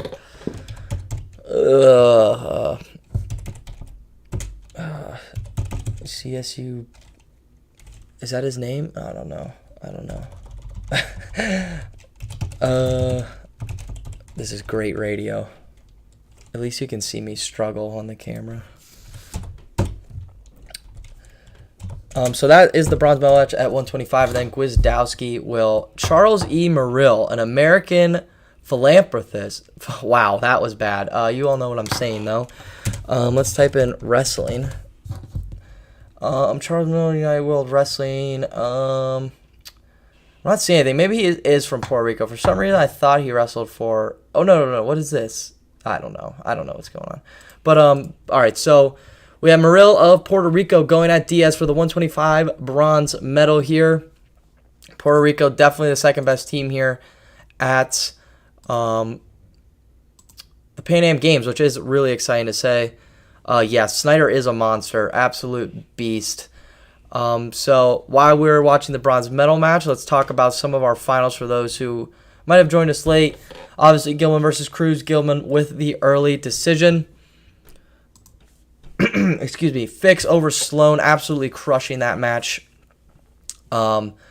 Winning very quickly, like with 30 seconds in, to win gold there at 61 kilograms. McKenna got a nice 4-pointer into a leg lace to win 65 kilograms over Sebastian Rivera. I think if they would wrestle again, it might be a little bit more competitive, but McKenna is a monster in his own right in freestyle. We had Brazil versus Canada with Olapato beating the Brazilian twice this tournament to bring home the gold at 70 kilograms, so that's exciting. Dake versus Gomez was sort of entertaining, but Dake won the match controllingly, 10-1. Then we had Hernandez-Lewis versus Valencia, which was super competitive. The Cuban Hernandez really showed his athleticism over Valencia, but Valencia would win 4-1. And then Torres could not stand the wrath of Kyle Snyder as he came away with an early first period tech fall. Torres, I think after he got that push-out point to be down only 2-1, I think he got gassed, pushing him out of bounds. So that's unfortunate for him. But what can you do? Kyle Snyder is an absolute animal. So yeah, we got our bronze medal match here with Morella on the shot clock here. About a minute to go in the first period. Morella of Puerto Rico is going to go down 1-0. Diaz from Venezuela, who pushed Gwiz in that semifinal match, is winning 1-0 now in the blue. Diaz of Venezuela winning 1-0, as I said, for the bronze medal here at the Pan American Games. After this, we will have our final gold medal match of Sunday versus Gwizdowski going up against Amar Desi, the Oregon State alumni, Canada representative, which makes me... Let me see something. So we have Gilman, Cruz, that's 1. I'm counting, like, former USA wrestlers, like, finals here. So Gilman, Cruz, that's 1. Lehigh, Iowa. Then we had McKenna, Rivera. Well, technically, Fix Silva was a match, and that was a round robin, so that's 2. I'm counting that as 2. McKenna, Rivera is 3. 70 kilograms, no. Dake and Gomez, yes, so that's 4. 86, no. 97, no. And then 125. So wait, wow, I lost 1, 2, 3, 4.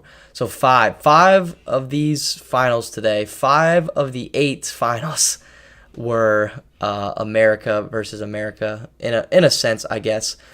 So we entered the break of the 125 bronze medal match with Diaz winning 1-0 in the blue, and Merrill for Puerto Rico 1-0. If you're Merrill, that's not too bad. You want to keep the offense up, but he gave up a shot clock point, so normally they're probably going to put Diaz on the shot clock, which is nice. So if he wants to win 1-1, I would try to go for the takedown. But at heavyweight, there's different strategies than myself, who wrestled at 141 and 149. So who knows? Never wrestled heavyweight, but I do know strategies of heavyweight, so maybe he's going for that 1-1 win. However, if he does get a takedown, that might be good. Diaz isn't the most offensive wrestler, but he wins at his game. So Merrill comes out with a hard club here, the bronze medal match of 125. Both of these wrestlers lost to Gwizdowski earlier in the day, as I've alluded to before. Gwizdowski beat Diaz with a quick, was down 1-0, and then got a takedown quick lace to end that match 11-1. And then Merrill lost 10-0 to Gwizdowski in the quarterfinals. However, Merrill did get a 10-0 win over Chile's Rodriguez in his qualification match earlier in the day. And then I believe Diaz only wrestled... He beat Cuba's 125, which is a nice win. He won 6-4, so that is a big win. They're still 1-0 here for Diaz in the blue leading. Wrestlers, yeah, I would say. I mean, we are losing depth, but like I said before, we haven't lost our big guns just yet. If anything, it's making a really strong world championships. And also, like, yeah, our American guys are leaving and representing other places, so they get to represent themselves at Worlds, but they're still training here. Like, when I was talking to Cruz in his interview that comes out on Monday, like, he trained at Rutgers. They had a training camp there. Like, McCoy is their coach. So, like, and then, like, all the Mičić and the Amins who wrestle in Euros, like, they're still training here. Like, they train with Derringer and stuff like that. At Pan-ams. So each wrestler at Pan-ams. So Cuba doesn't send non-Olympic weights. So, like, a non-Olympic weight's like Dane Fix's weight 61 kilograms, or an Olympic weight's like 57 or 65. So, like, a big weight, like at heavyweight 125, an Olympic weight, they had like 1, 2, 3, 4, 5, 6. They had like a 12-man bracket. Yeah, like 57 kilograms also had like a 12-man bracket. That's like standard for the Olympic weights. But then, like, non-Olympic weights, anywhere from like, honestly, like 4 to 6, because Cuba doesn't send some, and then, like, some of them South American countries also don't, because they just don't see the point in sending non-Olympic, or they might just not have the funding. It's just a lot different than USA. They just don't have the depth. But yeah, like, non-Olympic weights are really small. Like, Dane Fix, it was a 4-man round robin, so he had 3 matches. But here in the bronze medal match, we have 30 seconds to go. Merrill gives up 2 shot clock points, but got a push out, so it's 2-1 here. Diaz leading 2-1 over Merrill, the Puerto Rican representative. For the bronze medal at heavyweight, both of these wrestlers lost to Gwizdowski, who's coming up for our last gold medal match of the day here at the Pan-American Games 2022. The reason for competing here is if you weigh in and represent your country, you qualify that weight for the World Championships. On Olympic years, you have to place top 2. And Diaz for Venezuela is bringing home a bronze medal. He is a large heavyweight. He looks very dominant. Very, very, very, very, very, very, very big.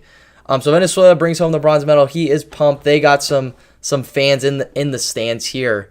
I think I just saw Jaden Cox stand up in the stand. But we're going to our last gold medal match of the day for the TrueTan Wrestling broadcast. Get your questions in if you have them on Pan-ams, on the channel. Anything you'd like to know, my wrestling thoughts. I'd love to hear it. So here we go. We're going to have Gwizdowski versus Desi. Desi out on the mat in the blue. Oregon State alumni, 2-time All-American, I believe. And then we have Gwizdowski in the red. 4-time All-American, 3-time finalist, 2-time national champion, and 2-time world medalist, placing 5th last year. Heavyweight has gotten severely deep, but he's looking to be our representative again with Gable Steveson not accepting the Final X spot. So he will be wrestling for that position. And here we are. We have hand fighting here. Gwiz looking a little bigger than Desi, but Desi has some freakish strength, as we all have seen before in his matches. Gwizdowski really pushing the pace. Desi holding center, honestly. Desi is controlling center. Gwiz is looking a little bit more aggressive, but in freestyle, sometimes if you could control center, you might be the one. The other person might be getting the passivity against them. So, for sure looking good for Desi right now. Putting up a good fight, as we expected. I believe these two were in an NCAA bracket together one year, I think. I could be a little wrong on that one, but I also could be a little right. Gwizdowski really pushing the control in the hand fight here, but as I said, Desi controlling center. Someone just got put on the clock. Could not see the referee. I believe it was blue, so Desi is getting put on the clock here in our 125 gold medal match here at heavyweight. Gwizdowski in the red, Desi in the blue. Looking in the stands, I see Coach Slay, one of the best in the business right now at Penn RTC, building a legacy there at the Penn RTC program. Here we go. I believe Desi's about to get put on the clock here soon. We're coming down to a minute and a half left in the first period. 0-0 at 125. Desi's about to get put on the clock here. 30 seconds is going up. Whistle blows. If Desi does not score here, Gwizdowski will receive the first point, draw the first blood of the 125 match. Desi controlling what he can control here. Might not try to give up too much, considering there hasn't been much scoring left. Doesn't want to go for something and give up a takedown and then that 1 point. So he might just concede and give up the 1 point, especially if they might put Gwizdowski on the clock in the next period. So that's one strategy to go, but I believe if these guys want to win, they're probably going to have to go for a takedown. And the shot clock expires with Gwizdowski getting the first point. 55 seconds to go in the first period here before the break. This happened in Gwizdowski's semifinal match against the previous match of Diaz of Venezuela, and he got a nice lace. So he does have some stuff from parterre. So not count Desi or Gwizdowski out with this low-scoring match. Gwizdowski with the lead right now, 1-0 in red with 30 seconds to go in the first period. 3:30 to go in the match. Desi is now pushing. Oh, wow. Gwiz is getting a passivity here before the end of the first period. That's kind of big for the second period. It could be good or bad for Desi. Just sort of depends how the refs are looking at this. But Desi controlling center here. Gwizdowski looking for some kind of score with 13 seconds. I wonder if they might just try to concede. Gwiz with a nice fake there. Desi with a fake of his own, but no real shot attempt. 6 seconds to go here in the first period. And that is, we are going into break. Desi going into his corner with the Canadian coaches. And then Gwizdowski going over in his corner with... I can't totally tell who is in his corner. It might be... Is that Gilman? He wrestles out of Spartan, I believe. But, I mean, USA coaches are probably there, so just sort of depends. Desi back to the center with 7 seconds to go in the break. We got 3 minutes to go. Gwizdowski leading 1-0. Anyone's match here. A takedown could be a deciding factor in this low-scoring match, full of hand fighting. The Canadian coaches is saying words of encouragement. They slap, and we are off. Last 3 minutes of the tournament coming up here in the gold medal match of 125 kilograms. Gwizdowski in on a shot attempt.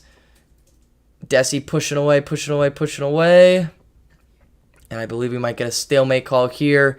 Gwizdowski had a shot attempt, but Desi used his hips and no score there. Good tactics by Gwizdowski. I mean, you can't take blatant shots, but he has to keep shooting until he got that passivity, and there's a lot of time left. Takes another shot attempt, getting it in on the legs, but he's a very athletic heavyweight, so nothing materializes there. Desi back to trying to get that push out, but nothing. The referee said something to the Canadian coach. Desi trying to get a front headlock attempt, but nothing. Trying to get back inside control, but Gwizdowski's controlling. Now he gets that inside control, but can't do nothing. Oh, I think Gwizdowski's about to go on the clock with 2:10 left in the match. That is huge. Oh, wow. Gwiz was being very offensive, but sometimes when they give up one shot clock point to the other, they'll do it in the next. So now if Desi fights this off, he will be leading 1-1, but he has to fight him off for 25 seconds. Gwiz sort of on the attack, nothing much, no real shot attempts here while he's on the shot clock. Ooh, he goes in, but Desi gets a nice front headlock. Desi will have to pick up the offense here. They could put him on the clock again. There's a lot of time left with 1:50 to go in the match. 6 seconds on the shot clock, and Desi might take the lead here. We are getting really interesting here. Yep, and Desi for Canada, the Oregon State alumni, takes the lead here. 1-1. Gets a front head in on a shot over Gwiz and gets the takedown. Front headlock spin behind the Canadian. Desi gets 3-1 there in parterre right now. Nice go behind single against USA's Gwizdowski. Canada looking to bring their next goal, but there was a lot of time left. A takedown by Gwizdowski will give him the lead 3-3. Desi leading with 1:26 to go. Desi's gas tank is looking really nice. Gwizdowski is faking. Desi is biting on some of them, but Gwiz has not been able to get on a leg with 1:15 to go. We have picked it up here, ladies and gentlemen, at heavyweight. Like I said, the takedown was going to rejuvenate this match. Almost under a minute to go, 1:05 go. Desi rocking the Rudis socks. Gwizdowski rocking the Nike socks. Will Rudis get away with this one? Desi with the... Ooh, nothing there. Less than a minute to go. 53 seconds. Desi's front heads are looking nice, and Gwizdowski's going to need to get a clean shot. Oh, and he gets it! Oh, gets it. That gives him the lead with 43 seconds to go. Desi falls on a nice fake, and Gwizdowski kind of blows through him to get a nice shot, leading 3-3 with the last takedown. 37 seconds to go. Desi looks a little fatigued, but looks like he can go. He's going to have to get something. I don't know if Gwiz is going to let him get that front head off a bad shot. Desi in on a nice single leg. Gwiz has a nice body lock. Now he goes crotch lock. Desi in on a crackdown. No exposure yet. Oh, they call exposure and give 2 to Desi, I believe, so it should be 5-3. I don't know if the table gave it, though. Nothing confirmed on the table. Wow, so the ref on the mat said 2 blue, but then the table and the other official did not confirm it, so it is still 3. Gwizdowski, I think Desi would have kept wrestling a little bit there. He was in a crackdown position, and oh, wow. Yeah, so blue's going to challenge. Canada's going to challenge here. Wow, this match really picked up in the last 2 minutes of... Oh, my goodness. So... what happened? Desi, 40 seconds to go. Desi goes for a low ankle pick shot. Gets stopped a little bit by Gwiz, who body locks. I thought he was going to go for it, but doesn't. Then gets a crotch lock, and then Desi comes up through the back to get a go behind. And I don't know if he broke exposure, but the ref on the mat called 2 blue for exposure. But the back table ref, and then the other table ref by the scorer's table, I believe white paddled it. So now blue is challenging. This is a huge challenge. If it does not go Desi's way, it'll be 4-3, so he will still need 2 points. However, if it does go Desi's way, he will be leading the match 5-3 over Gwizdowski, and Gwizdowski will have 10 seconds to score a takedown here. So right now they're watching the review, and I'm curious to see what is going on. If anyone else is watching this in the feed, please let me know. But right now, challenge on the mat. Desi could come home with a Pan American Championship. If it does not go his way, Gwizdowski will be leading 4-3 with 10 seconds to go in the match. They're coming back to center. Challenge 1. Desi will be leading 5-3, I believe. Let's see. Yep, Desi's leading 5-3 with 10 seconds to go. Gwizdowski's going to have something to go. Something in the tank. He's going to have to get a takedown. He's getting shots. Desi's got a nice front headlock, so he's going to be looking for that. He's circling. Gwizdowski slips. 2 seconds to go. Oh, wow. Canada. Desi with the nice pump flex. Wow, Desi, the Oregon State alumni, beats several-time national champion and world medalist USA representative Gwizdowski. Talking about ending on a nice final, ladies and gentlemen. That was definitely the upset of the night. Not many upsets, if I would argue, if any, in the finals except that one. That was a huge win for Canada. Huge win for the Oregon State alumni, Desi.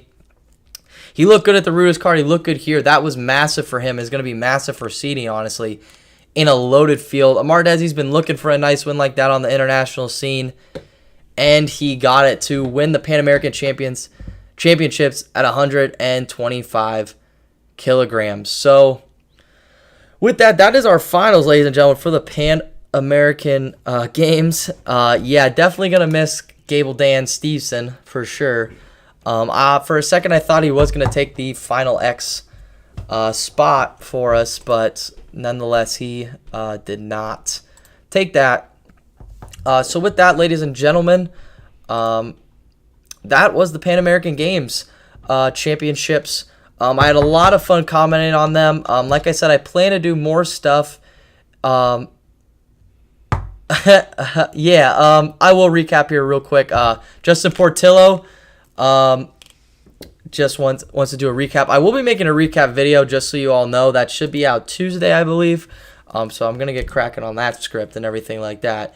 But just to recap our finals here, I'll pull the finals back up for everybody to see. I'll recap everything real quick, and we'll end on a bang. So Thomas Gilman gets the 57-kilogram win over Darian Cruz of Puerto Rico. Ended in the first period 11-0. Gilman looking really strong. Gilman can push all day and control center, man, and he got to his stuff, got the takedowns, and got the win for USA there to start the USA versus Puerto Rico finals, essentially. Then we had Dayton Fix take on Sloan of Canada. He was in a round robin, so Joey Silva actually took second at this weight, but Dayton Fix came out strong, got a takedown, and then gut wrench, I believe, was about an hour ago, to go up 4-0. Then got and then another turn to go up 6-0. Then got a huge inside trip for 4 to win 10-0, and then got the pin over Canada's Sloan to bring home a gold medal for USA at 61 kilograms. Then we had McKenna versus Rivera at 65 kilograms, with McKenna and Rivera looking really competitive, as expected, in the first minute. And then McKenna hit a nice bow down 4 into a leg lace to knock Rivera out in the second minute of the first period to win by tech fall. 70 kilograms was fun. Got to see some different wrestlers. Canada and Jaquima Brazil lost to Alapita of Canada. That was a fun match to watch. Saw some different styles at the time. I thought I was going to be the only Canadian champ. 70 kilograms, Zane Rutherford did weigh in, but did not wrestle due to illness. So he still qualified 70 kilograms. If you weigh in and just come to your continental tournament, you qualify your weight for Worlds. So we are qualified at all 10 weights for the World Championships in the 2022 World Championships. Kyle Dake versus Gomez was fun. Kyle Dake basically controlled the match, however. 1-10-1 did go the distance. Franklin Gomez for sure showed his veteran abilities, but Kyle Dake controlled that match. Hernandez-Lewis was my favorite final, probably, of the day. Hernandez-Lewis is a very athletic 86-kilogram wrestler for Cuba. But Zahid Valencia won 4-1, gained a nice takedown, and just staying consistent throughout that match. And then we had Torres versus Snyder. Was a little competitive. Snyder went up 2-0 on a takedown. And then Torres got a push out, and I think that kind of just drained him. Plus, Snyder is relentless.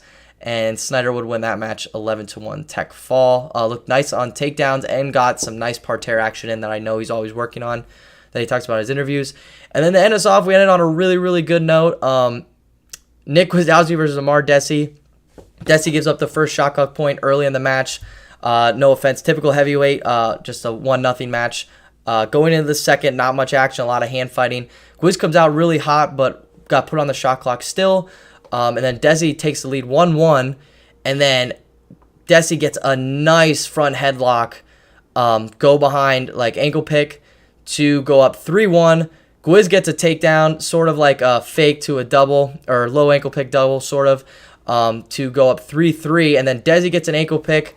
There was a bylock, crotch lock by Gwiz, but then Desi pops his head out, gets the 2 points, and it was some dramatics, which we love here at TrueTan Wrestling. They challenged it, Canada did, and they won. So Desi wins 5-3, and that's kind of awesome for him. I hate to see USA guys lose, obviously, especially Gwizdowski, who we really are going to need to medal to beat Iran and possibly Russia, potentially. Worlds is still a far time away. He still needs to make the team and all.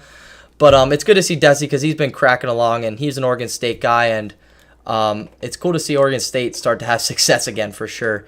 I mean, Canada got 2 champs. USA did really well. 79 kilograms, 92 kilograms wrestled yesterday. I don't think Burroughs and Cox wrestled a full match yesterday, so we're coming home with a lot of medals. Puerto Rico has a lot of USA guys coming home with medals. They were definitely the second best team. Canada and Cuba would probably be tied for third-ish, I guess. So it was a good event. Good to see some of our top-tier guys, since we won't see a lot of them till Final X. We'll see McKenna at stuff like World Team Trials, stuff along those lines. But besides that, ladies and gentlemen, that is the TrueTan Wrestling live commentary on the Pan American Championship finals. I talked about a little bit our female team did great. I'll talk about that in our recap coming out this Tuesday or Wednesday, hopefully. Greco did pretty good. Small weights over there. Cuba doesn't send a lot of non-Olympic weight guys, so that's a little unfortunate for them. But overall, great finals. Like I said, awesome to see the guys, and I hope to see you guys in the next live stream. This was a great test. Sorry for the technical difficulties before, but we learned. Thank you to all the supporters who gave a little bit of funding towards TrueTan Wrestling for sure. So, like I said, I hope to see you guys in the next one. My name is Tanner, and this was the TrueTan Wrestling live commentary on the Pan American Championship. So, see you guys next time.